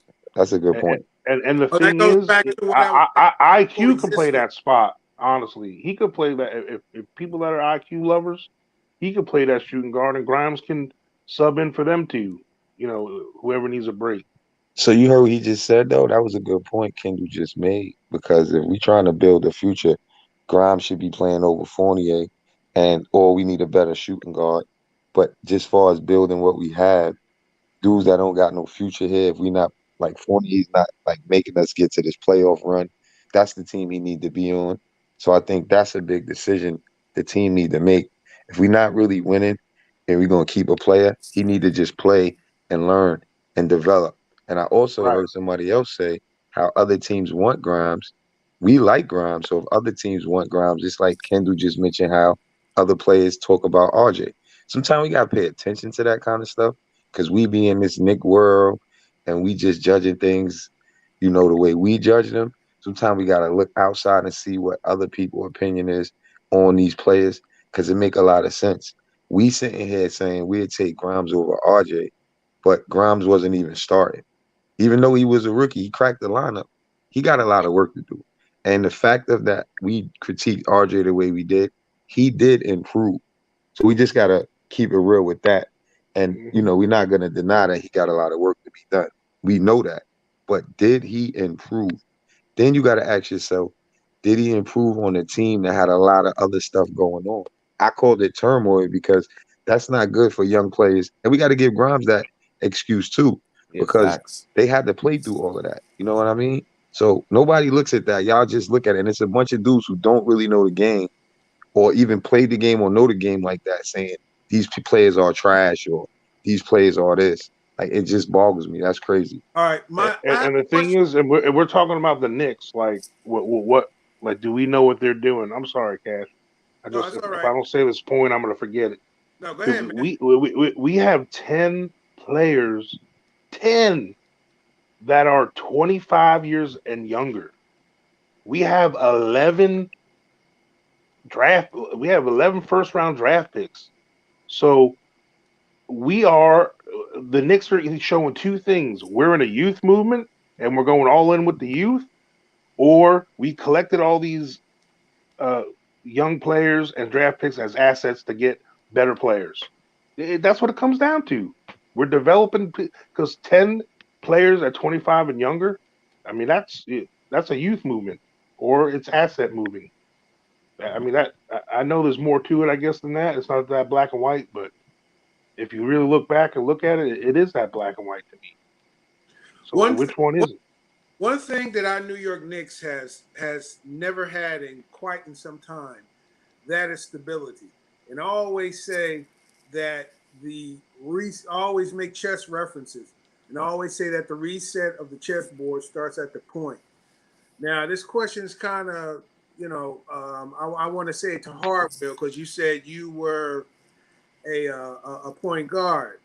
That now with the acquisition of Jalen Brunson, bringing stability to the point guard, do you think that it will help to show who really fits on this squad and making this team better going forward in terms of what their roles are going to be? Because let's face it, it's been a lot of upheaval, trying to, and it's hard to find your place when you don't have somebody who can run the point and kind of command and keep things stable, keep things under control. And this year, Brunson's going to be able to do that for us. So now, the pieces we have, we're going to see where everything fits on this chessboard, and then we can determine going forward who fits, who needs to stay, who needs to have a more magnified role,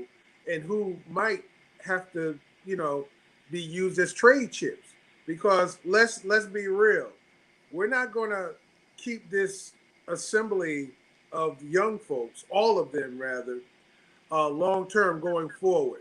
For those that pop off, for those that fit, those are the ones that's going to be that are going to stay, and then there are going to be others that might have to be traded into other teams. But what do you guys think about that? Well, I think Brunson gonna help guys, get in the position they're supposed to be in. And you made a good point in reference to like guys that don't mesh well, they'll be able to determine that now.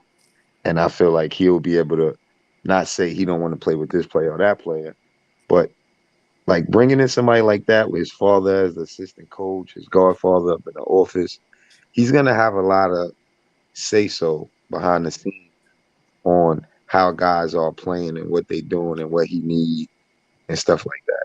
So I think next season, dudes just got to, play their best ball with a point guard, and then we'll be able to determine who we need to let go and who we need to keep. Who's going to mesh well with Brunson.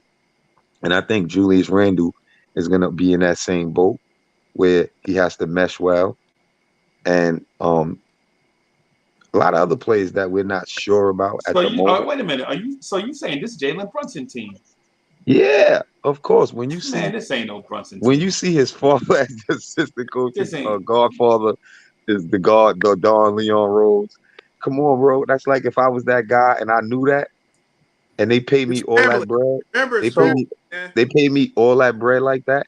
Then you already know what it is. It's family. Well, not if they get Donovan Mitchell, then it'll be his team. I agree with Harwell's take, but Freezy, when the Jalen Brunson deal went down. Like, do you have to be the best player on the team for a team to be your team as far as like the glue?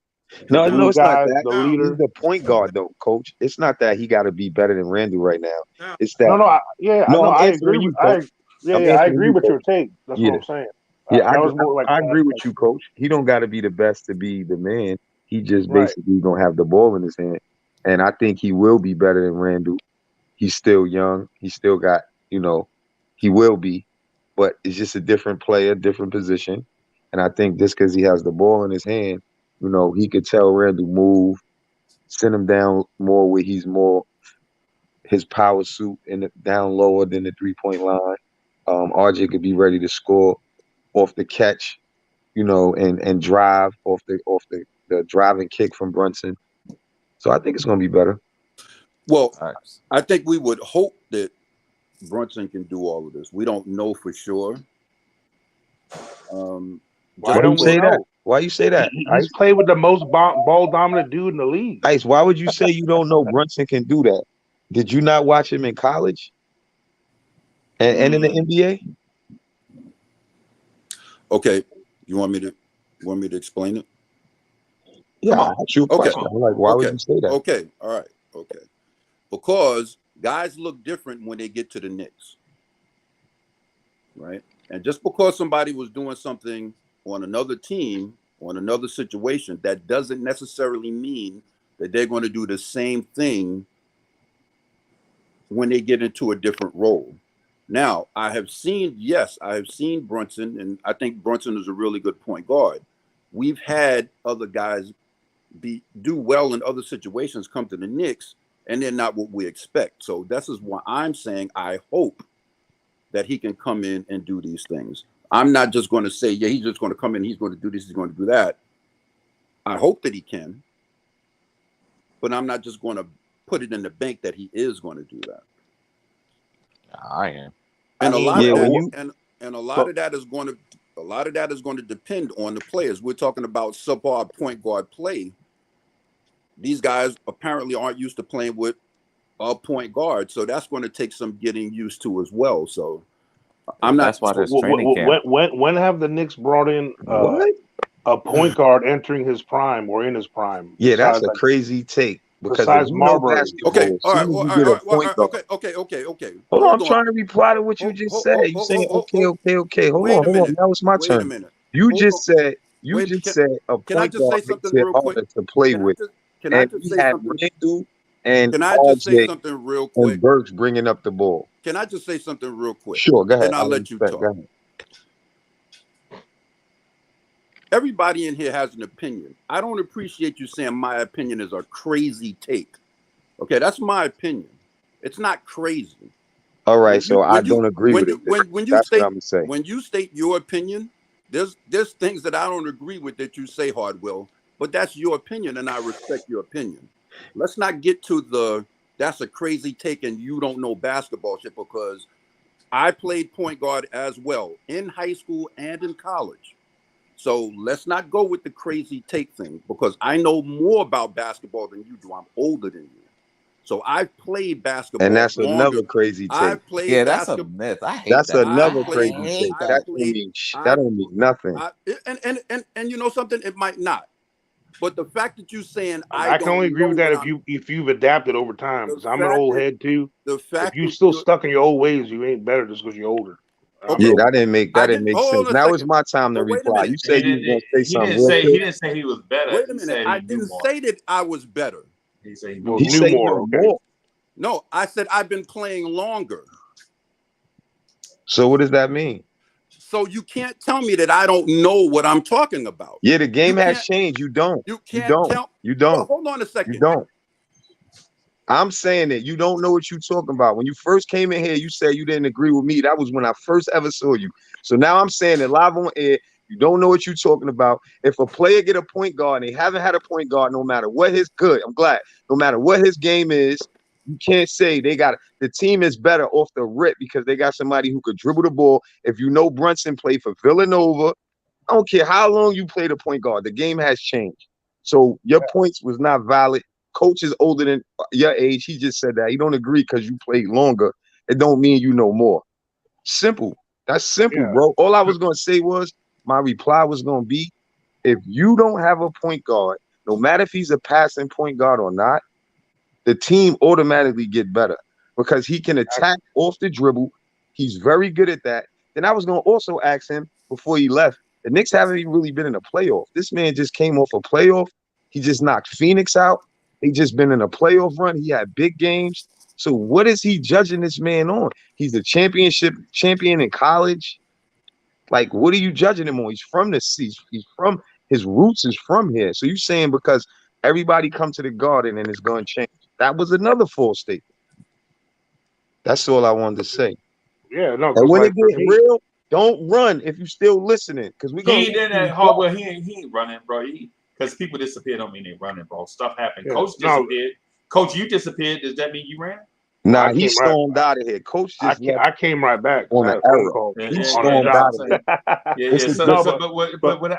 But let me get to this point real quick. So I'm thinking we selective. Hardwell, I think he being selective too with this. Like saying that Brunson gonna come here and it's gonna be his team because his pops is here and because his family is upstairs. I don't know, bro. I don't know if I could co-sign with all of that. I'm like in the part where Brunson is a good player. I like that part. Like he's a champion at Villanova, and then he did it in Dallas. I like that part of it. That part really intrigues me. Him coming here to take over, I don't think this is gonna be his team, bro. Ultimately, in the long run, my personal belief is this is RJ Barrett's team. That's my take on it, right? And the reason why I would say this is RJ Barrett's team is you see that certain pieces are being added. The team is being built around RJ, right? Like you don't see them going out and getting a replacement for RJ or RJ Barrett being banted about and blah, blah, blah. RJ Barrett came here. He started from day one. RJ Barrett was a league leader in minutes played since day one. Right, I don't even with Randall coming, even with Hartenstein coming, even with Noel, Burks, Bullock, Alfred Payton, Kemba Walker, Evan Fournier, all them guys, even with them coming, they had to play alongside of RJ Barrett. And you've seen those players, some of those players have come and gone, and RJ Barrett is still here. What I would say before we say that this is going to be totally Brunson's team, I would say at least consider the RJ Barrett aspect of whose team this is. no, but I think I understand and agree with everything you're saying, but I think what Harwell's take is, and what I 100% agree with, is there's nothing wrong with saying they're going to build around RJ and accent his talents because they think the ceiling of him being a star or possibly a superstar one day, that's why they're building around him. But it still doesn't mean that it can't be Jalen Brunson's team to lead. You know what I'm saying? You can still have there's been teams that has had superstar, like Karl Malone was the superstar and the man for the Utah Jazz, but that was John Stockton's team. You know what I'm saying? Right. But are you talking about quarterback, like a quarterback, kind of like quarterback aspect? He may not be the best player on the team, but he's still the leader. I see what you're saying. I see what they're saying. I play football, and I can relate it to football. Oh, of course. My quarterback, he called the plays. He was like the point of attack, the equivalent to a point guard. But was he the best player of the team? No. Did he had leadership abilities to kind of help put people in positions, call reads on blitzes and so forth? Yeah. He definitely had a high. I think the importance of the point guard is to have a high IQ in terms of knowing the surroundings, knowing how to put people in places, and so on and so forth. Does that make him the best player on the team? No. Does that make him necessarily the leader of the team? No. Because when I played football, I was the captain of the football team. So, it doesn't make you the leader, but you do have a lot of responsibility as a point guard in setting, the system or not system, but setting where players where they need to be, putting them in their spots and so on and so forth, so that you can have, good movement on offense and then even on defense. The point guard may not necessarily call out spots or whatever. It is more than likely it's probably the center, because he's at the end and he sees what's in front. So just because you're the point guard doesn't make you the leader. The center is not Cash. The center is not at the end, bro. The center is in the middle. That's why you call him center. Well, okay. Maybe, all right. Maybe I'm wrong. I'm wrong on that. But my point is that the quarterback or the point guard isn't necessarily it is their team or they're the best player. No, they just keep things in order. They provide stability. I mean, that's what they do. Well. Here's Paris Duggar. Thank you for your generous contribution. Paris Duggar says, can't be RJ's team if he's the fourth best player with Donovan Mitchell. Oh man, he just don't like RJ. He always comes at RJ. Bro, he's just Donovan Mitchell here. No, that's how I got it. I mean, yeah. Paris Duggar is a supporter all the time. Yeah, and not just because you paid for a comment, don't make it right though either. Sorry. Right. But what I was gonna say about Paris Duggar is even though he's super chat, he still be here every day, every time. I'll be looking for him every time I click the go live button. You know what I'm saying? Paris Duggar be here with me, so that's what I appreciate. I love a lot of his tastes, but some of them be like out there. Oh yeah, Paris Duggar, salute to you because you commented something real nice on the New School podcast. Same as Pug right here. My bad, but you show love. I really appreciate that. Yeah, and so what I was gonna get at is just because there go my man right there. I knew he was coming back. There you go. Hey, Ice Water's in the building. Hey, I apologize about that. I had a power outage here around my area. Okay. Sorry. Yeah, ain't nothing to it. Things happen, bro. It's it's real life, bro. Sometimes people forget that we real life people. You know what I'm saying? Sometimes my dog could be barking or like chewing on something, and I gotta hurry up and get up before he chew. Y'all know how dogs like to chew on like the corners of your chairs and stuff. Mm-hmm. Yeah, you gotta hurry up and get up real quick, because if you let him do it for a while, then that be his chewing post, and before you know it, you gotta buy a new chair. You know what I'm saying? But anyway, what I was getting at, man, is ultimately I believe this team is RJ Barrett's team, right? I believe Quickley is going to be here long term. I do think Quickley is a modern day point guard, right? Because Thibodeau said it in a press conference. He said it. People were like, "How do you like Emmanuel Quickley at point guard? He doesn't look conventional." This is what he said the year before last, the playoff year. And Tibbs in that press conference says, point guards come in all shapes and sizes and styles. Do you want a downhill point guard? Do you want a deep shooting point guard? Do you want a playmaking point guard? Do you want a defensive-minded point guard? Do you want a facilitator? Now, depending on your point of view of what you want, like point guard, what I find is people that play the position wants the perfect blend of all of that. They want a point guard that knows time and space, knows when to shoot, get others involved, captains the defense, does all these things, right? Right? In today's NBA, bro, when you look around the league, you don't see many of those guys. You don't see, how many Chris Pauls do you see in the NBA right now? None. One, right? But is Ja Morant better than Chris Paul in your opinion? Rivera, is Ja Morant better than Chris Paul? No. I think so. Like as a player right now, yeah, Yes. but in his prime, probably not. I think right now, yeah, Ja is right better now, than yeah. Chris Paul. And I'm asking you your opinion. I mean, I'm not saying you wrong. we got to I'm not saying redefine you better. wrong. We got to redefine that one. Oh, I thought you meant but primes. That's why. That's why I said no. What I'm saying, Coach, is better being subjective. I don't need for you to quantify your opinion. If you say he's better, then No, he's it's better. not an opinion. It's just John Moran is a more explosive, better athlete, but he doesn't So make. you just said better. But that doesn't take. That's not an opinion. It's facts that John Moran is a better all-around athlete than Chris Paul. It doesn't make him a better three-point. It doesn't make him a better point guard. But you said better all-around athlete. You didn't say better all-around facilitator. See, No, he's not that. I said better. I said better meaning in general.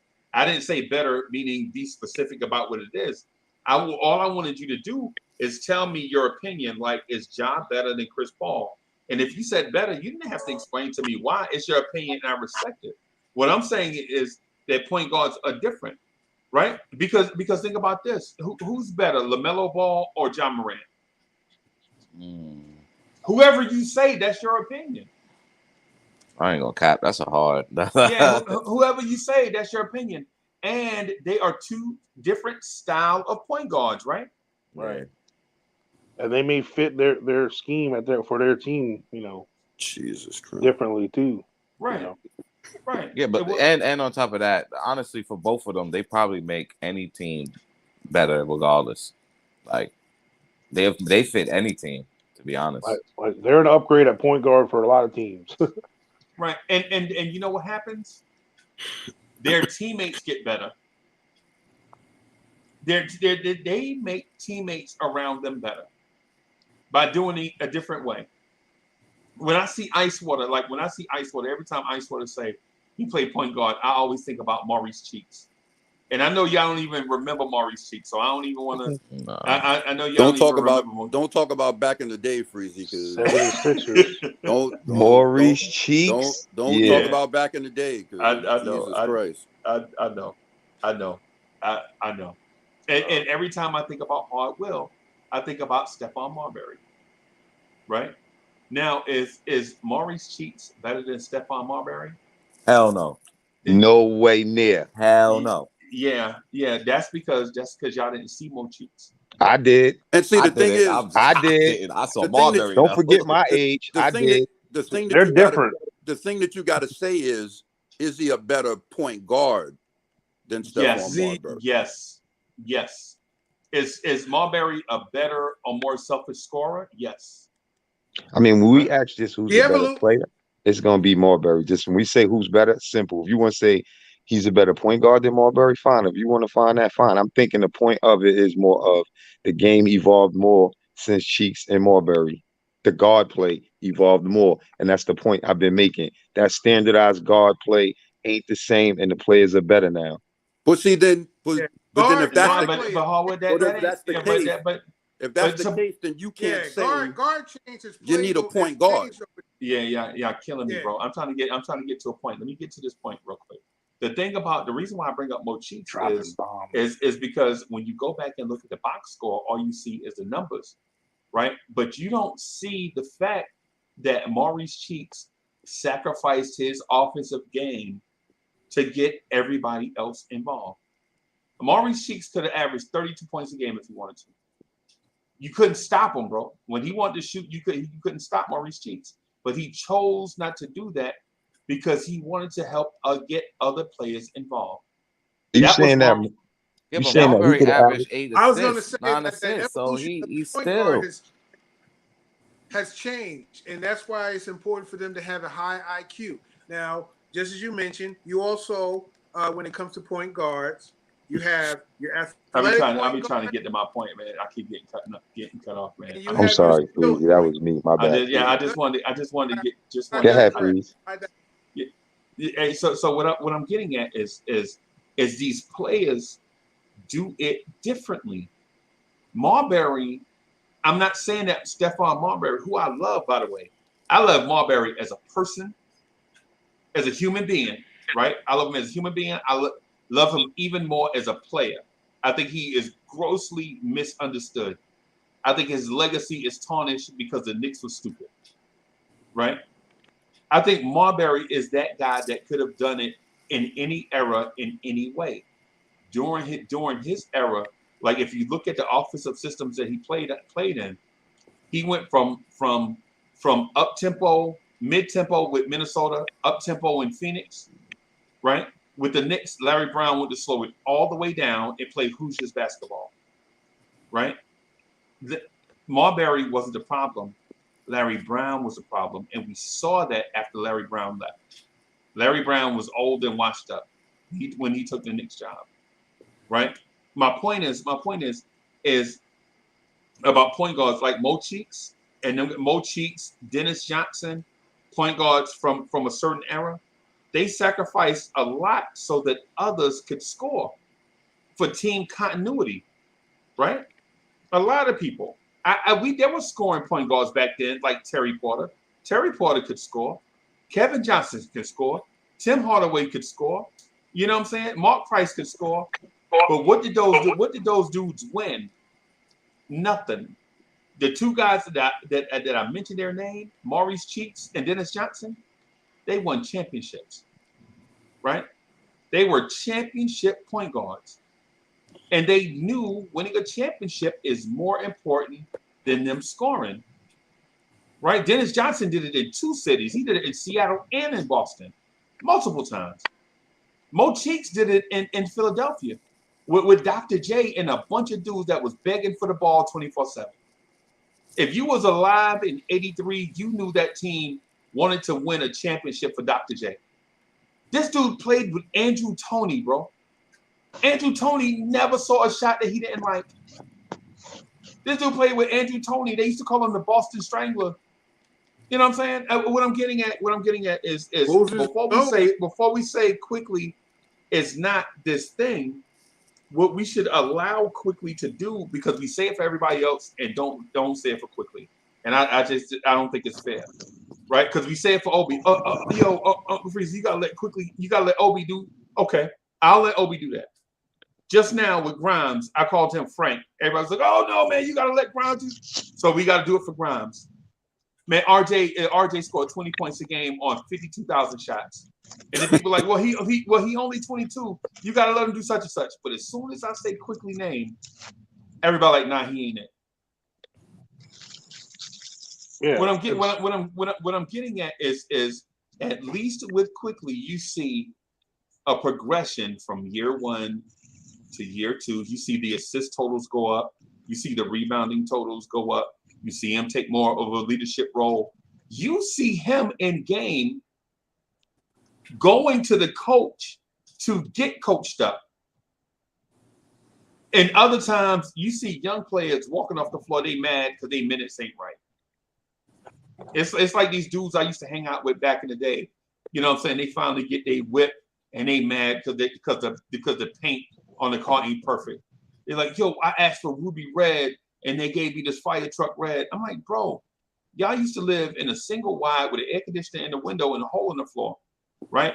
And you got a fire truck red Lexus, and you complaining? What I'm saying, basically, what I'm getting at is ultimately, if we're going to say, if the conversation is across the board, or let these young kids play and develop and get better, then we can't pick and choose which ones we want to get better and which ones we don't.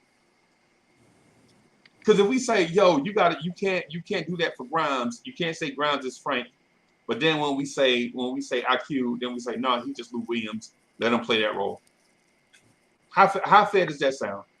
Like RJ Barrett averaged 20 points a game on 35 shots, and I say RJ Barrett is inefficient. You say, well, he was 21 when he did it. You got to let him grow and get efficient, right?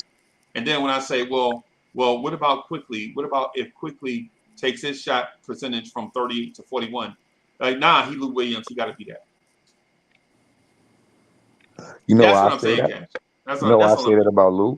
Because that's what the coaches look like they preparing him to be. I'm outside looking in, and I see what the position they building him for And when obviously he wasn't playing great, if Burks started over him, when you have a guy who the coach made a point guard to find more minutes for him, and then he don't get the minutes over Burks for development to purposes and things like that. They probably my reason of it was maybe they see he's a good six man. They know the direction that they're going in. It doesn't make sense to put him there, right? Because he can overachieve there. The same things that you see, they could have seen or seen he could have a possibility. But when you're in their position, they could feel like he's going to be better coming off the bench because, like, we feel like he's not a starter. Freezy, Right. Freezy, has he ever played point guard? Who? No. Who? Quickly. He talking about yes. Quickly. Yes. Where? I saw Quickley play point guard with my own eyes at the University of Kentucky. Nah. No, Hardwell, don't do that, Hardwell. Don't tell me I ain't never seen. I ain't play point no. guard now. I thought don't tell me you gonna tell me I ain't never saw it. I saw him in Columbia. I saw him in Columbia, South Carolina, on the floor with Tyrese Maxey myself. I saw Calipari say, "No, Maxey, give Quickley the ball and Quickley run point." I saw it. Because they interchangeable. They both the same player, kind of like. I understand. You could have saw that. Because Ashton, bro, that's what I'm saying, bro. Okay, what I'm saying is I saw this with my own eyes, bro. I experienced this. Okay. Ashton Hagans. Look him up. Ashton Hagans, was the point guard.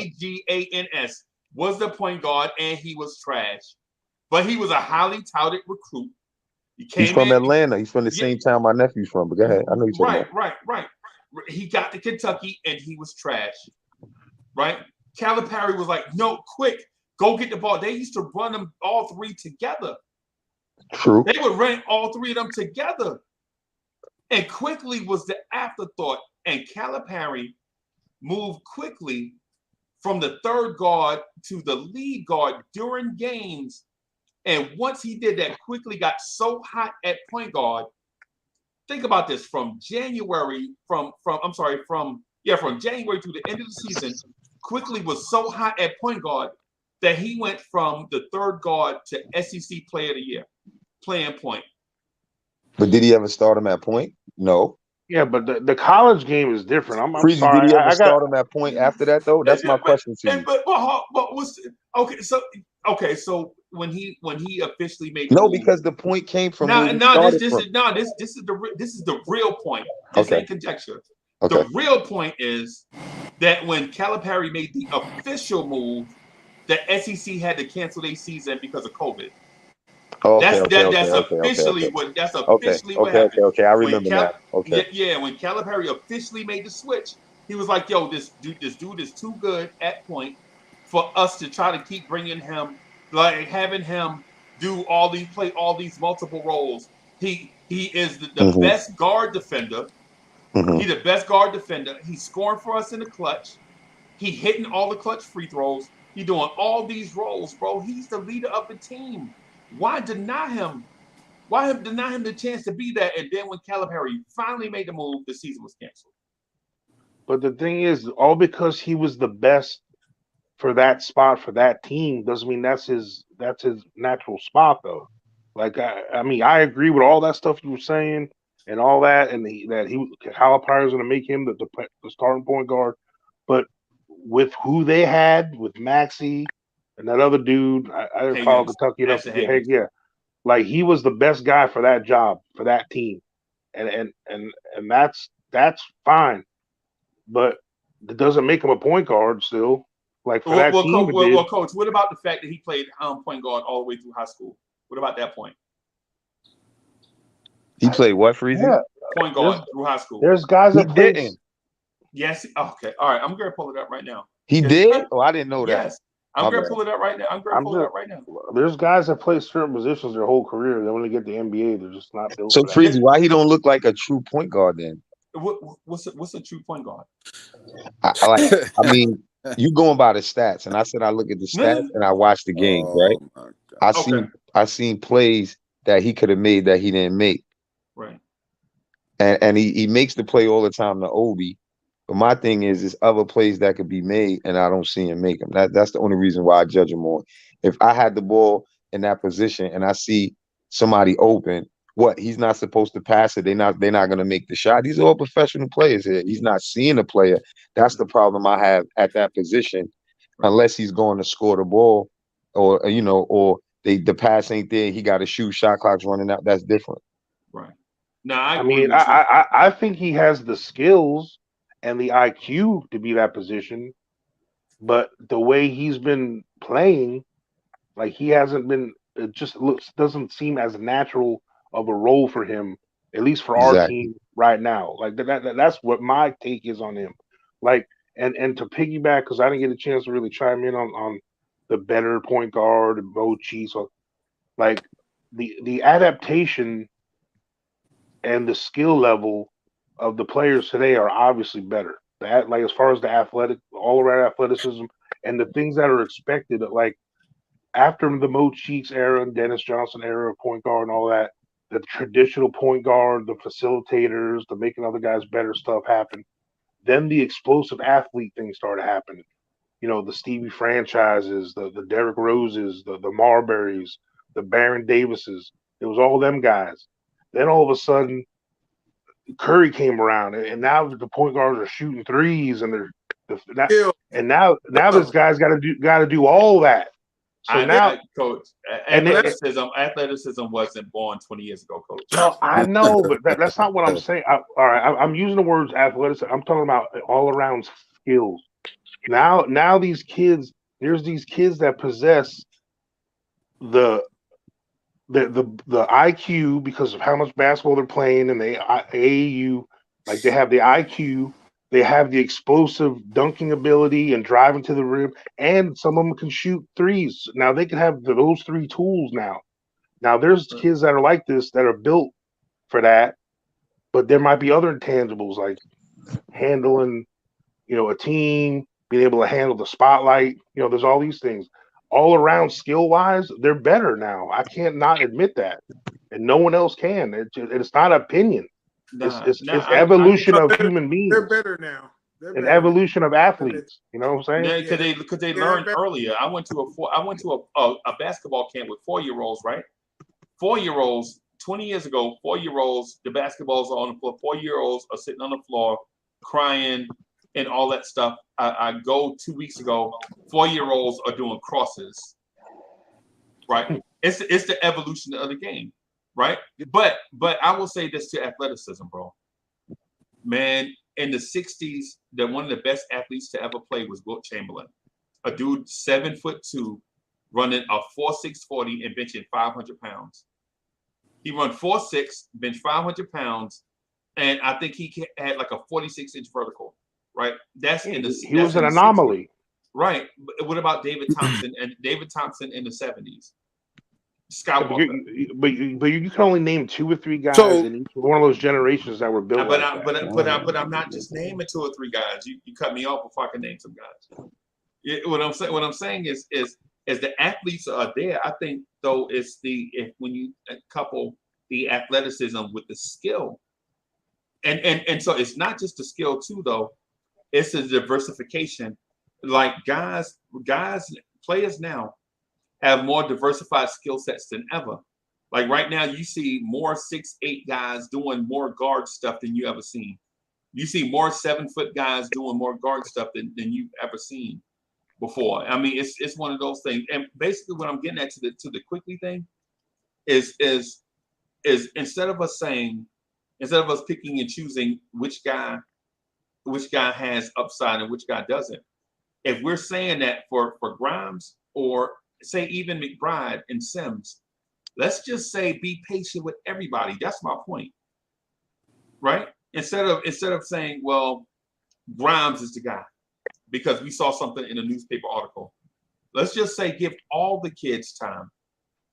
We just had somebody in the chat say Grimes is Ray Allen with better defense. Allen Houston, they said, yeah. What I'm saying is if you're gonna pound the table for one kid, pound the table for all the kids. You know what I'm saying? It makes you look rational, Like for instance, to say that RJ ain't it because you prefer another young kid, just say you prefer another young kid. Yeah, but Freezy, my thing is with Quickley, I'm not saying that Quickley's garbage. I'm just saying that he just doesn't show point guard traits. Okay. And it's hard to learn how to be an NBA point guard in the NBA. I mean, without the traits. So that's the only. I'm not saying that Quickley is a bad player. I'm not saying he's a horrible player. Quickley has a role on the team. I personally just don't think it's at the point. That's just me. Okay. I feel you, bro. And I looked it up. They did call him a point guard in high school. Yeah, man. I looked it up. Quickley has years of this stuff. And what I wanted to ask Hartwell, and listen, Hartwell is my brother, and I respect the stuff that he's saying, and I'm taking in all his stuff, and that's why I'm trying to direct some stuff his way, right? What Hartwell, my question to you is NBA point guard an easy position to learn? Nah, I mean, I think you said it before. Dudes that played it from high school all their career, they should know how to play it. And even though we say the game evolved, right, that means that it's more of scoring point guards, because back in the days, it was more traditional bigs and coach wanted you to do other things more than what they're doing now.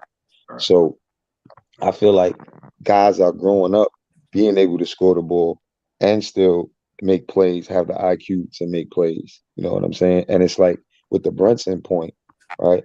The point I was making was that if you can't stop me and the other defenders got to help, then I'm going to make that play to give them an easy bucket. And that's what I mean about Brunson. And another thing I want to say, Ice, no disrespect. Like, I'm never going to say, yeah, take his trash, my bad. I could just say I don't agree. I remember when you first came in here, before I even knew who you was, you came in the champ panel and you said you didn't agree with me. So my bad for saying your take was trash, respectfully, on Freezy's show. But if I don't agree, I'll just say I don't agree. Yeah, no, I'm just saying that because you didn't come back and say anything, and respectfully, we both men. I just wanted to say that to you. No, and you wouldn't have got upset about that. Appreciate that. And when I realized it, it take a man to do that, bro. It take a real man to do that, bro. Yeah, I appreciate that. Ice ain't never really do nothing to me, but I'm like that. I got more respect for on the panel, but I'm just saying, you know, when I met you, you said you didn't agree with me, so I didn't have to call you take trash. I could have just said I didn't agree and then told you why I didn't agree, because you said you played a point and you from New York. So whether if you old school, new school, it's the same. You know, if you have a team that don't have a point guard and they come in the game, like you say you could play, you're going to make the game better. Because if your man can't stay in front of you, like I just explained, right, they're going to have to help him. They rarely play zones in the NBA. So with that being said, if you can't stop him, he's going to be able to create plays where Mitch Man has to leave him for alley-oop, or other players that should be able to shoot when he kicks the ball. And if players can't shoot, they shouldn't be around him. So that was the only point I was saying, when the point guard makes the team better. And that answers Freezy's question as well. It is harder to do what it's asked to be done. But the kids are growing up already practicing that, because they're coming from the N1 era or growing up watching, having YouTube, TV to be able to study all this stuff. The game is way different now. That's why I keep saying evolve. And why you said, Freezy, 6'8", 7-foot players have handles and jump shots now. So the game is better, because you have guys that, if they would have did that back in the days, you would have had those guys doing more. They wouldn't have just stood in the paint. They would have opened up the middle, and all the plays that we have now, because how the game evolved, you could see it's better. And that's my okay. So just Freezy, real quick. So first thing, Hardwell, I appreciate that. No problem, bro. It take a G. It take a G to do that, bro. People don't often do that.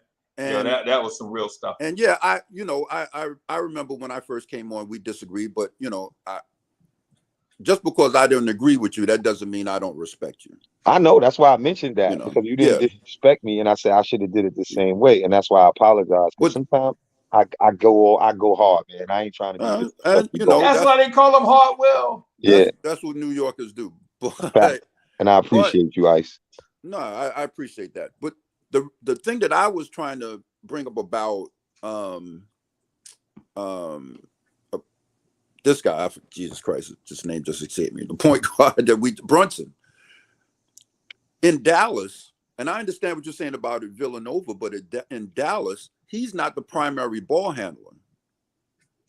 And we always got to remember that. He was not the primary ball handler. And even when he was on the court with Luka, because the defense had to pay so much attention to Luka, it freed him up to do a lot of things. Mm-hmm. Who's that on the Knicks? Who's that where everybody's paying so much attention to this guy? It frees him up to do a lot of things. So this is why I'm saying it's a transition. I hope that he can make the transition. I hope so. Mm-hmm. I mean, I'm a Knicks fan. I want to see him do well. I hope that he can make the transition, but it's going to be a transition. Yeah, but he showed when Luka went down. I'll pass it to you, Coach. I just want to say one thing. Right. I think what Brunson showed was that he can adapt to his climate. Brunson played with Luka, and it even showed that by him leaving the side of Luka and wanting to go and be, either with the ball in his hand and change, because a lot of players would have stayed over there because it's easier for them, and I said that about RJ. Brunson being on this team takes a lot of pressure off of RJ and them. So for Brunson to leave Luka's team, right, it shows that, and come to the Knicks, it shows he's ready to take on all the responsibility of doing what Luka did over there. And another point I want to get to you is that it's not many point guards with Brunson's skill play as good as he did off the ball. And that's something else that people don't know, that when you have that talent and you still know how to get yours, that means that he's going to figure it out no matter what position you put him in. And you got to think he's undersized because he's not really playing the point with Luka having the ball. So he got to move around like a shooting guard or stay active and try to help his team. So you got to think about that and say, wow, got to give him credit for those things. And another point is that the Knicks suffered because they didn't have a player that could control the ball or be a dominant ball handler, bringing up the ball most of the time. Julius Randle was the best player on the team, and you can't have a point forward, the best player on your team, trying to shoot the ball and bring the ball up. It's not sexy. It don't look good. So if Brunson is bringing the ball up and he goes to attack, most likely he's going to kick, and that's going to make it better for the team. No, I understand. I just want to say something real quick about this evolution of the game thing, because I think pass it to Coach when you finish. My bad, Coach. I will. That's all right. I think this is I'm not going to say it's a lazy take. I'm not going to say that, right? Because I've heard that term. It's not a lazy take, but I know that guys are better athletes, right? But they're not better players. They're better athletes. And the reason that I say this is, like, take, for instance, Russell Westbrook. Russell Westbrook has been a point guard for a decade now in the NBA. Is Russell Westbrook a point guard that you want on your team? Is he a winning point guard? Not really.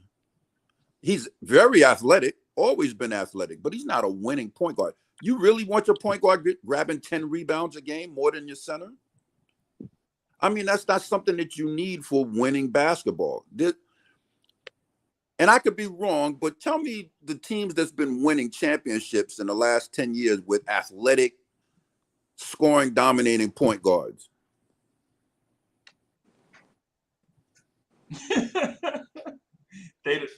Those okay. And let's not say Curry, because Curry is not the primary ball handler on that team. And he's not the best athlete. You said scoring athletic point guards? Yeah. Scoring athletic point guards. Who's been winning championships with scoring athletic point guards? That player don't exist. Drew Holiday's athletic. Defensive scoring point guard. Drew I mean, he ain't dunking the ball, but he weighed 200 pounds, so maybe he's not athletic, but he's a scoring point guard. I'm talking about that guy. These new age players that y'all talking about. That's not Drew Holiday. This evolution of the player guy. Okay. I'm talking about these new guys that y'all are talking about that's making the game better, that's revolutionizing the game. Who's winning with them? But Ice, how can you ask that? And what guys is in a position that you speak of to win a ring? And game is really starting to get there now. It's guys been in the league that's doing this. So we really look at it. You can't say Kyrie Irving's pretty athletic. But Yeah, hold on, like you no, can't say no guy. He won LeBron championship. James no, is still athletic, even though he old. no, he is not. What? Kyrie Irving When is Kyrie not, won with LeBron, that he was not an athlete. and he What? wasn't the point guard. LeBron was. He was not the primary ball Kyrie handler. was more skilled than athletic. Wait. So, but here's the thing, man. Being a point guard and a primary ball handler can be two different things, right? Right. That's what I'm saying. Well, I mean, well, hold on a second. That's just like saying. Now we're going to another thing. So yeah, I mean, if are you really a point guard or just a point guard by position, or that's just your position? Or point guard by title. Right. You're not really the point guard if you're not the one initiating the offense. Let's get back to the will versus skill debate, because that's where I think ultimately that's where we've been headed for like the last 13, 14, 15 minutes. So Icewater, what it sounds like is you prefer the skill over athleticism at point. Yeah. I'd rather a skilled player than an athletic player. A skilled player is going to beat an athletic player. There's guys that jump higher. That doesn't mean that you're better than the other I see guy. what he's saying. Yeah, there's but it's guys different that are now. faster. See, you guys are thinking athleticism about or skill. Oh, I can shoot. What's your shooting percentage? I mean, can you really shoot, or are you just jacking up shots? Let me. Hey, go ahead, Hardwood. Go ahead. No, I wanted to say one thing. Ice, that's the problem with you, I think, bro. Like now with the game, dudes are athletic and they can shoot, bro. That was back in the days when you had guys who just hold on, listen carefully. Look, trust me. That was back in the days where dudes could jump and they couldn't shoot. Now it's different. These guys got trainers, they got video stuff that we didn't have. They got games all day that they could watch. We didn't have that stuff, bro. and that's the point, guys. That's the point I was going to take. So hold on. I mean, come on, man. Hey, y'all been putting me off for a second. I'm gonna forget what the hell I was going to say. I'm sorry. I'm old, bro. I already forgot Coach, kind of my point. No, I wasn't trying to cut y'all off either. My bad, bro. But no, what I'm saying is, I don't want you to get twisted. What I was saying earlier about today's player, I'm talking about the guys, the kids coming up that have skills, athleticism, and IQ. You can have all those things and still not make it, okay? Because there's other factors besides that. Now, where I think today's players are lacking in general are what them old dogs. Now, this is where I'm gonna put my old OG hat on, is the softness, the way the game's changed, like and the more sensitive to like harsh coaching and all, some of those things. That's society in general, though. That's society in general. Like that part of the game obviously has changed, so it's hard. It ain't an apples to apples comparison. You can't even yell at dudes in the military no more. You know that, right? Right. Yeah, they have that. They have a card you can put up or something, like a timeout card. Yeah. So my point is this: the players today, because of the resources they have, the natural progression of the athlete, all that stuff, they have the potential to be better than the old dogs all around. Right. But it always doesn't happen because of some of those other factors. So for me, that's why my point with IQ and using the term so-and-so is better, that I don't like that. It's too general of a term to me because there's other factors involved. That's like, to me, like the whole John Morant potentially it could be or is a better player than Chris Paul. Like he just is, like because he has all the skills that Chris Paul has, like physically, and being able to dribble, being able to shoot. He can't shoot. Obviously athletically, but I'm saying that's in him to be that. Now, if he turns into that, no, but as far as his decision making, the facilitating, like Chris Paul, no. So now it depends on what your team, what your scheme, and you as a coach covet in your point guard. Hey, coach, you know what I'm saying? That's what it comes down to for me. Hey, coach, I want to support your point for a minute. And I've already saw this. Memphis played better with John Morant out than with John Morant. Right. Look it up. What is that? No, No, exactly. Like for me, like John Morant isn't a better quote unquote but it makes a point guard, but he might be a better basketball player, like by the eye test of watching him play. Like that's the difference between what's better and what looks better. You know what I'm saying? That there's two different things there. I think the operative word that we need to remove when we compare old school and new school is better, because we're comparing two different eras. Now I'm with the old heads. It's a different sport right now. It's a whole different set of circumstances. The game has changed or whatever. And I have no disrespect to the new school. They're good. I give them their props. But I think we need to take the word better out, because the games were totally different. The games being played were totally different circumstances. And you even hear players now get into that debate saying, oh, the 2022 Golden State Warriors would have easily beat the Bulls back. The game was played differently then, with the hand checking and all, the rule change. So can you really compare that and say that, oh, this person is better? It was different, yeah, but better. I think we need to take that word better out, because we're talking whole different sets of circumstances. No, like as far as sports, like athlete to athlete and man to man and all that stuff, like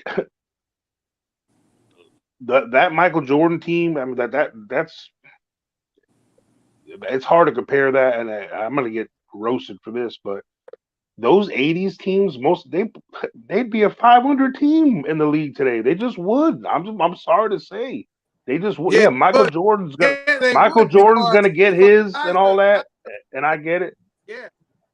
But it's the same argument. Now, so yeah, as the football thing, bro, there's high school teams, like the best high school team in America would have won the Super Bowl in the early '70s. You know what I'm saying? Now you just wow. Now you're just being ridiculous. Now you're just being ridiculous. Wow. Well, you just utterly being ridiculous. That's an exaggeration, but I would have won the 100 meters in high school in the Olympics in the early 1900s. It's the same kind of argument. That's the point I'm getting at. Like my time, I ran in high school. But you're saying the athletes are getting better. Athletes are getting better over time. What I'm saying is, I've seen high schools that had a 300-pound average O line, and the Pittsburgh Steelers in the early '70s averaged 260. Like it's just normal. It's just I'm not saying that young kids can beat up grown men. I'm not saying that but it's just I've seen these players. I've coached them. We understand. You know what I'm saying? Yeah, so you agree with us then? Athletes are getting better over time. Because coach, today, because you're mentioning today's athlete, right? As well as their skills, though. Right, but what I'm saying is, you're talking about athletes today, right? But you're referring to athletes 10 years from now are going to be better than athletes today, right? Yeah, of course. Right. That's what I'm getting. That's all we're saying is, so we all agree. We all agree. Like there's no argument that now will a high school team beat the 1970 Steelers? We all know that's a stretch, but I'm just making an over-exaggerated to emphasize the point. Yeah, maybe the 50s or something. I don't know. Right? No. So we get that, but what I like, first of all, I want to welcome AD here. AD been sitting here patiently the whole time. AD, how you doing, man? Yo, what's good? Hey, what's going on, everybody? What's good, bro? Doing all right. What's good, Freezy? What's up, still? But yeah, no. For what I was saying with that is also with the skills and scheme. Like for instance, my son, he's a college football player. He's a freshman this year. He went to a D2 school up in Pennsylvania. Hey, congrats, bro! And that's a major achievement, man. Yeah, and he's an incoming freshman. He played in Florida. Okay. And his dad's been a coach his whole, so he's got that football IQ. He's come up with some old school, old hat coaches, and there's been times he's known more about the game than his own coaches, bro. You know what I'm saying? So that's a real thing that's coming up sometimes. So now when he went to college, he's already running with the ones already this week as a freshman, as a linebacker. You know what I'm saying? So these players just know stuff like they know the game just so much more something like than they have in the past. Like because it's just like not the evolution of the athlete is one thing, but there's also an evolution of their knowledge of the game and the knowledge, all that stuff. But it doesn't always translate though, because the other factors I was talking about earlier. So, Coach, what are the other factors? Sometimes it's basic fundamentals. Like a lot of times athletes like overcome they because they're athletic, it makes them have sloppy like fundamentals sometimes. Yeah. You know what I'm saying?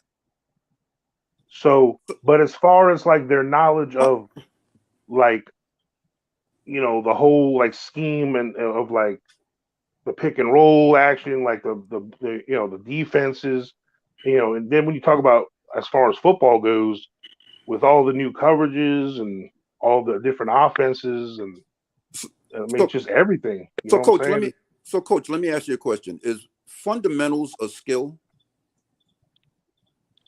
Yeah. Okay. So if you're saying that young players today are lacking in fundamentals, but they're more skilled. No, I'm saying the higher athletic ones tend to lack fundamentals. There are a lot of kids that have great fundamentals coming up. Like RJ Barrett's got pretty good fundamentals, even though his decision making sometimes, with shot selections and stuff are off. But his fundamentals of how I know you're an RJ hater. First of all, no, I'm not an RJ. You don't use his right and all this crap. You're gonna get going with that argument again. I don't want to get into all that. I'm just gonna get off mic if you're gonna start about that. I'm not an RJ hater, bro. But what I'm saying is RJ coming up, he was a fundamentally sound basketball player. Anyone else that has a different take than that, I'd like to hear it because I think he does. He is. So does everybody on the panel think that RJ Barrett is a fundamentally sound basketball player? Yes, I think he's a fundamentally sound basketball player. Yeah. Yeah, RJ know how to play. No, is he fundamentally sound? He dribbles the right way. His shooting form is correct. Fundamentally sound. I think so personally. So I don't know.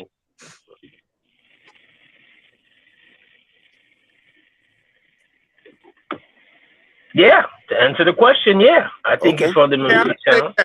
Yeah. Okay.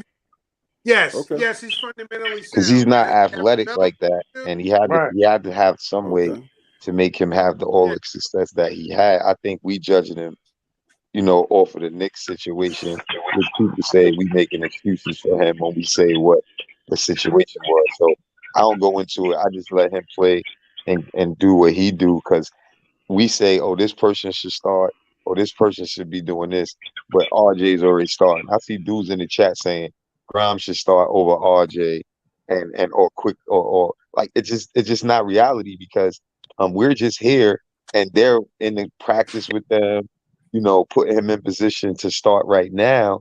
So how could that be a reality? We're just on the outside looking in. Then I always say this as well. ESPN cover these guys from high school. They put them on the top list. And most of the guys in the NBA, that's superstars of the NBA, come from that list. So a lot of y'all with y'all predictions on saying what y'all can see, y'all don't go off of stuff like that. And you can't go off of just the eye test when you're saying somebody can't play and you disregard their numbers.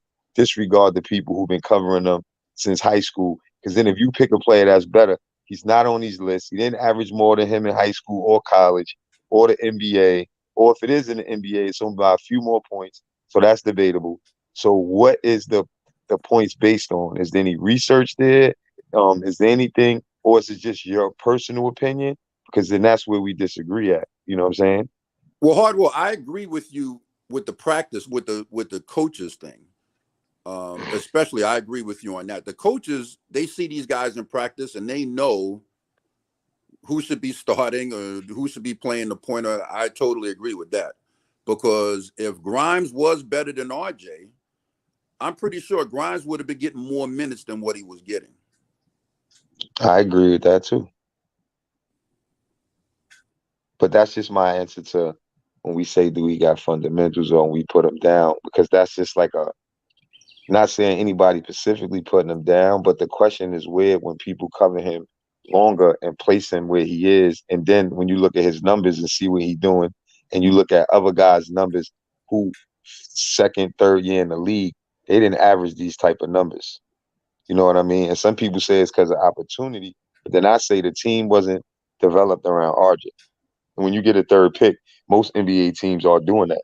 They are running, they're building around those players.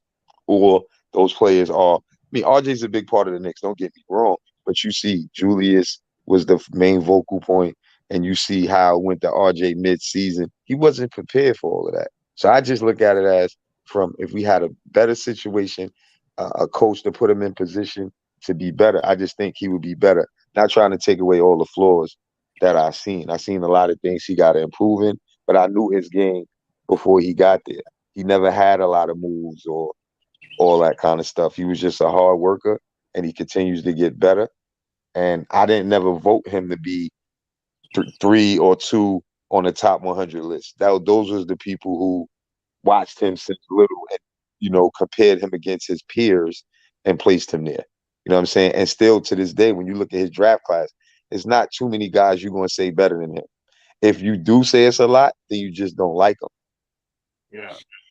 Because if RJ ended up with the stats, his stat line that he had like the second half of the year, because when you're a young developing player, the second half of the year when you're 21 years old is part of your quote unquote development.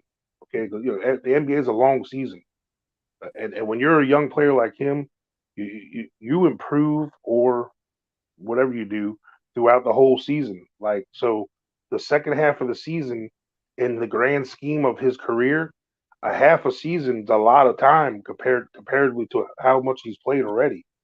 And he was a 24 point scorer, and his percentages were a little better. He was a little more efficient in the second half of the season as well.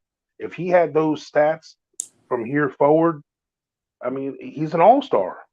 A 24 point a game score with 40. I think he shot like 42 or 43% in the second half, and he was a little bit better. He shot 40%. No, for the year. Yes, for the year. No, I'm talking about the second half. The second half, he shot 40% from the field and 34% from three. He averaged 23.6 points per game. And remember how many baskets he missed at the rim and free throws.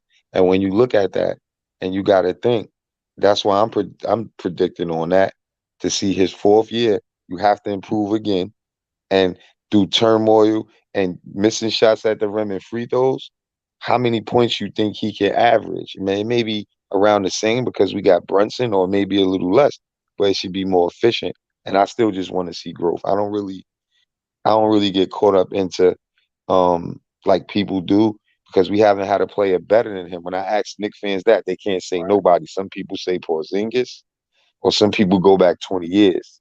You know what I mean? So when you think of that, you have to just basically give him a chance to see what he's going to be. Because like I said, the numbers show what some of your favorite players in the NBA average in their first 3 years. And you can't really go on field goal percentage, because I mean, those players had similar or worse field goal percentage, unless you're talking about superstars, and we're not calling them a superstar. Well, I don't think you can really compare him to other players that the Knicks drafted. I mean, he was the highest draft pick that the Knicks had since Patrick Ewing. So you're talking about, and that's the Knicks' fault. But you're right about that. But 20, still, playing you're talking about 25, 30 years. Yeah, but a lot of that's because the lottery ball luck too, or lack of luck. I mean, we've been in the lottery for God knows how long. You know what I'm saying? So it ain't like we haven't been trying to get better picks. No, it's not that. It's that we don't. We're not trying. Not to cut you, coach. We're not trying. We still acting like we could win when we're not winning, and we don't fall in draft position. That's the real factor why we never had a third pick besides RJ or Obi. Obi was another pick that we got when they did it again, but they rarely do that. Where we got to get better draft position, like still trying to win when we're not in it. We don't have a chance to win. when you watch other teams make decisions different than we do, and we say, oh, because we the Knicks, and then it don't pan out to work out for us that way. Because we do need more talent. And better picks from 9 to 5 makes a difference. Right. Why? It's more talent and for us to look at how we look, and he just said, Ice just said it, we haven't had a player in the 3rd pick since RJ, and that's why when I say who you can name, you can't really name players that did better than him because of that point. But I would like Freezy to do, maybe me and him could do this on another show. I would like to look around the league at who we consider the top players in the league, or the most perennial all-stars or the best players, and look at their draft positions. And see what their averages was early on, first few years. Yeah. I did that before on our show, but I want to see us do it here too. But about like it'll put a lot of stuff to bed. Yeah, exactly. Like because if you think about some of the hottest, best players in the league right now, how many of them were in the top 3 picks? Honestly, I mean, yeah. That's why I asked Hard Will the question: why is it important to pick that high? Right? No, I didn't say. Let me clarify then. Basically, I'm going off what we've been doing and our talent. Okay. Okay. To say use that for example. If we say RJ is this or that, or he's one of the best, that's the only time we have did that. We don't do that as much, and we're not good enough to not try to get some of those type of guys. Like even when you see what just came out of the draft, you see how these guys look in Black Ops or in Pro-Am. Young players coming into the NBA. If I had a couple of those guys on the Knicks, we wouldn't be sitting here saying, oh, they not this, they not. And you can already see, and they ain't even really play a lot yet because it's what they can do. Okay. But they're going to go in the league and get an opportunity to play right away and develop themselves in order to compete. Reference to our team where players sitting behind players and they shouldn't be because they're not getting us to the playoffs. That causes a problem with my team, with the Knicks, and why we need better players out of the draft. Or you could say we're not picking right then. Which one is it, Freezy? Because when you don't have luck either way, somebody has to say we're doing something wrong here. So my thing is, it doesn't matter where you pick. You have to pick the right guy when it's your turn. Mm-hmm. Right? Like Giannis, how we gonna say we need the number 1 pick, right? But then Giannis goes 13 or 15. Or how we gonna say we need the number 1 pick, right? When the number 1 pick was Markelle Fultz, we pick 9, right? We pick 9 and take Frank, and now we're training for a guy that went 4 picks after Frank. True, good point. Right? How much is that scouts and how much is that luck, though? That's why it's called the lottery. Like, what about all the other teams that passed on him too before that? You know what I'm saying? Like, facts. But the thing is, Coach, is who cares about them? If they suck, they are picking in their lottery for a reason, right? Yeah, but Freezy, you know how the litter is, Freezy. If you could get those players who are projected to be better than the players coming out later, then it's like you're going with the people that did the projections on those players to be projected better than the players coming out later in the draft. The work that they did, unless you had a player that you've seen and you picked that could potentially come out better than a player that they projected to go first 5 picks or first 7, 6 picks. You know what I mean? That happens, granted, but it's more talent coming out the early picks in the draft pool because of what they're projected to be from the what is it when you go before you join the league in the combines and what you do in college and what you do in the summer league. They look at all that stuff and they play you against the players and they work out all that stuff. Right. So these are the things that I think is valuable to that situation, to why it falls that way. And I think with the Knicks, they think they're great late 1st and 2nd round picks because of the same conversation that we having right now. But it's turning out to be a Swiss ham sandwich on a good one. on a hero going on a school trip. And AD didn't get a chance to speak, man. AD, come back, bro. You just got quiet, man. It's the gladiator school, AD. Yeah, man.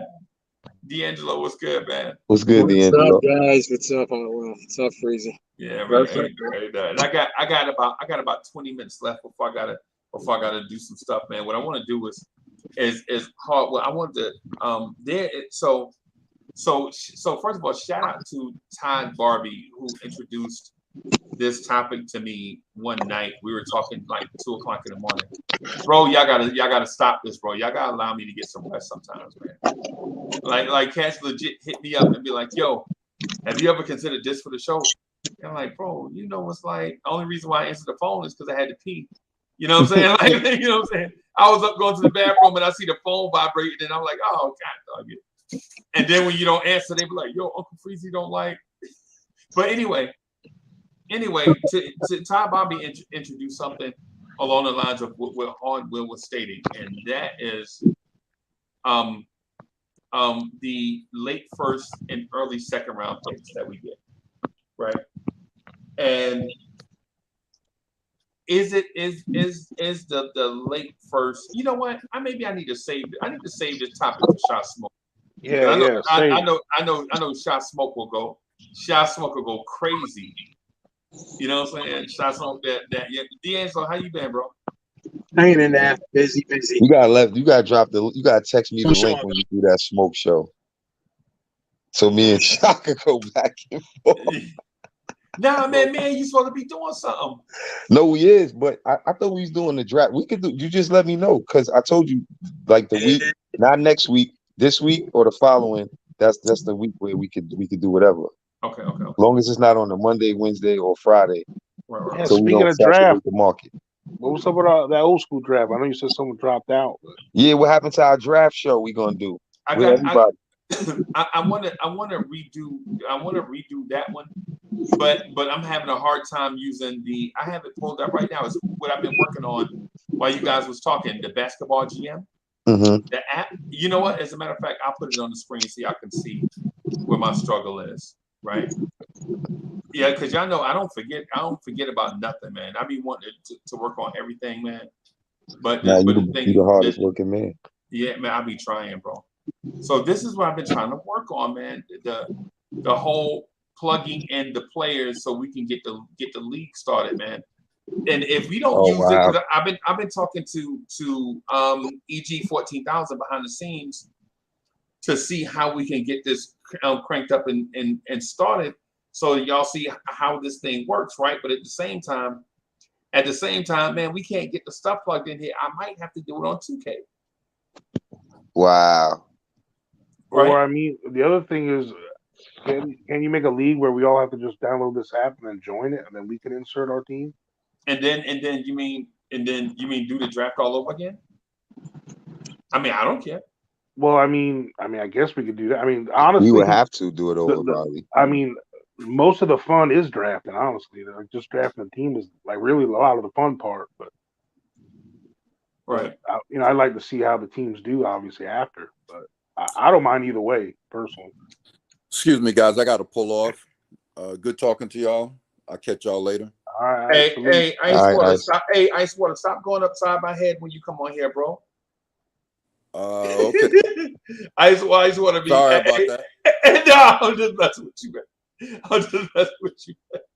Hey, I'll holler at you later. Be easy out there, bro. Man. Y'all have a good day, man. All right. Yeah, man. But yeah, no, I mean, I think the content's good either way. I mean, the credibility of it started off a little sketch with the whole Charlie Ward Marbury thing, but after that it was straight. Yeah, that was crazy. The funniest moment was you and Shotgunner, Coach Shotgunner Charlie Ward, and you Buddy Hield. Bro, that was the last pick of the draft. Bro. Yo, you saying that? You don't even matter. Yo, we talked about you on For the Love of the Game. I was like, yo, he was getting on everybody. And then he picked Buddy Hield. Bro, picking Buddy Hield last, who is, mind you, has 4 of the top 22 highest 3-point in a season. I was only going because I heard the stats kind of matter in that. I was just thinking like weird. Maybe his 3-pointing will do something weird and something. I don't know.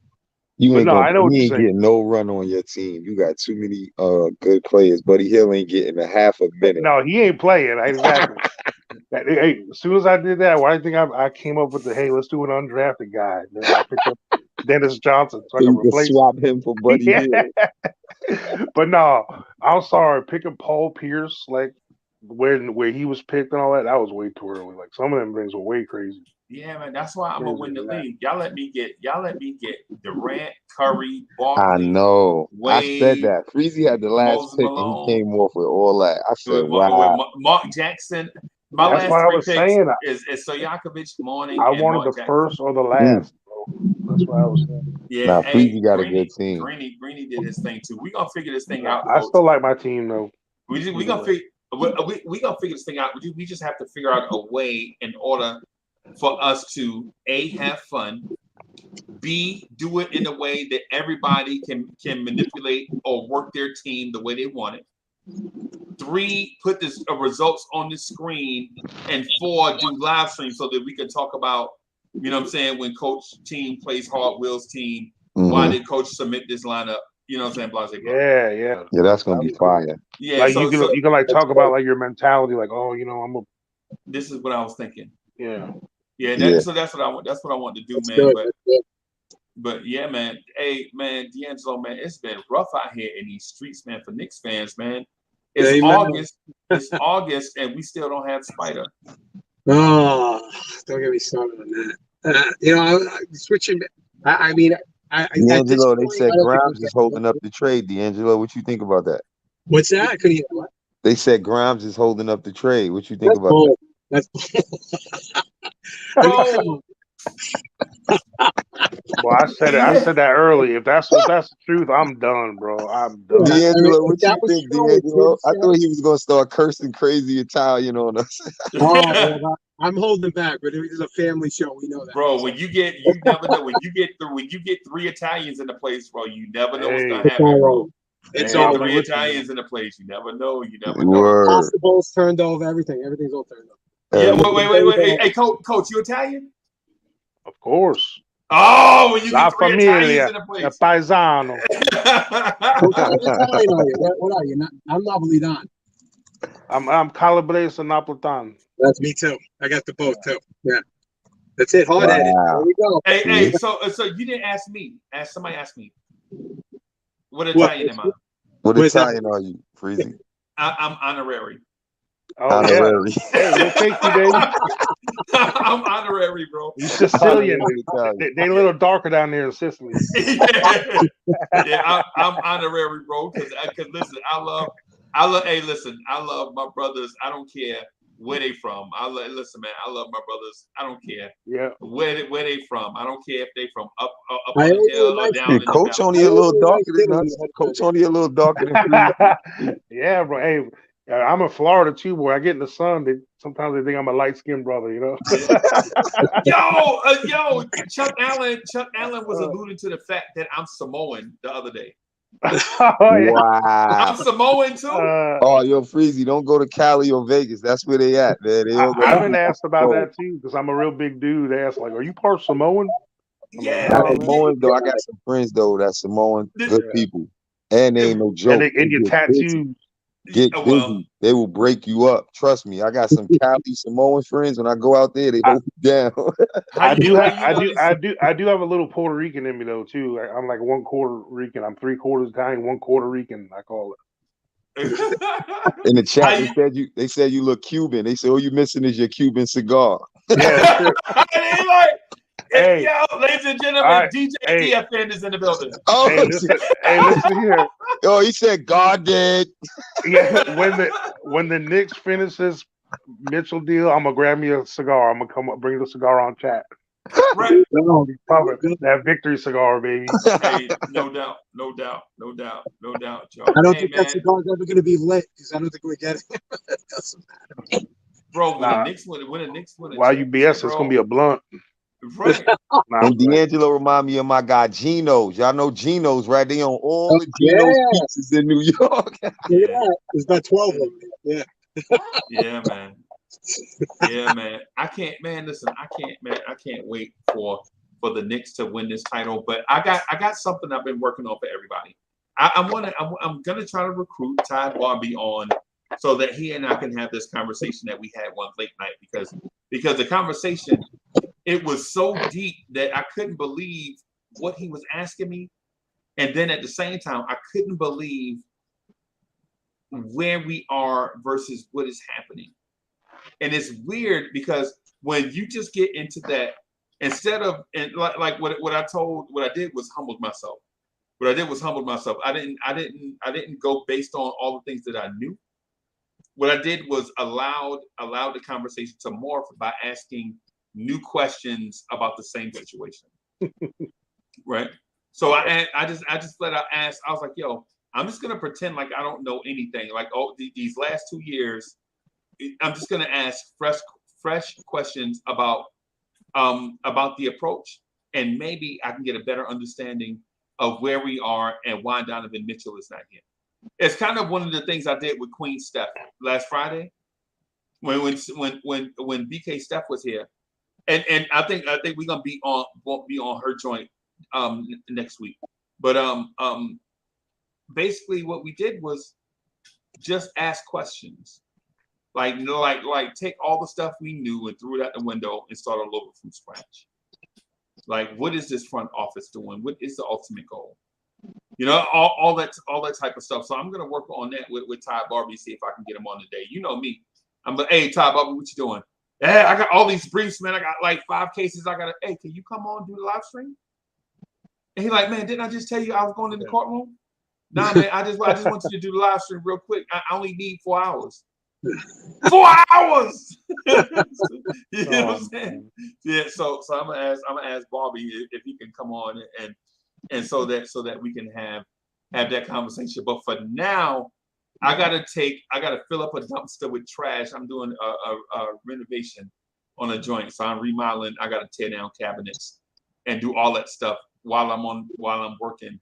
Hey, that paint looks good in there, bro. I noticed you say you painted. Yeah, I'm going to go over that with another color too, because it don't pop like I want it to. You know what I'm saying? Because it looks good in here, but on y'all camera it looks different. Right. You know what I'm saying? Right.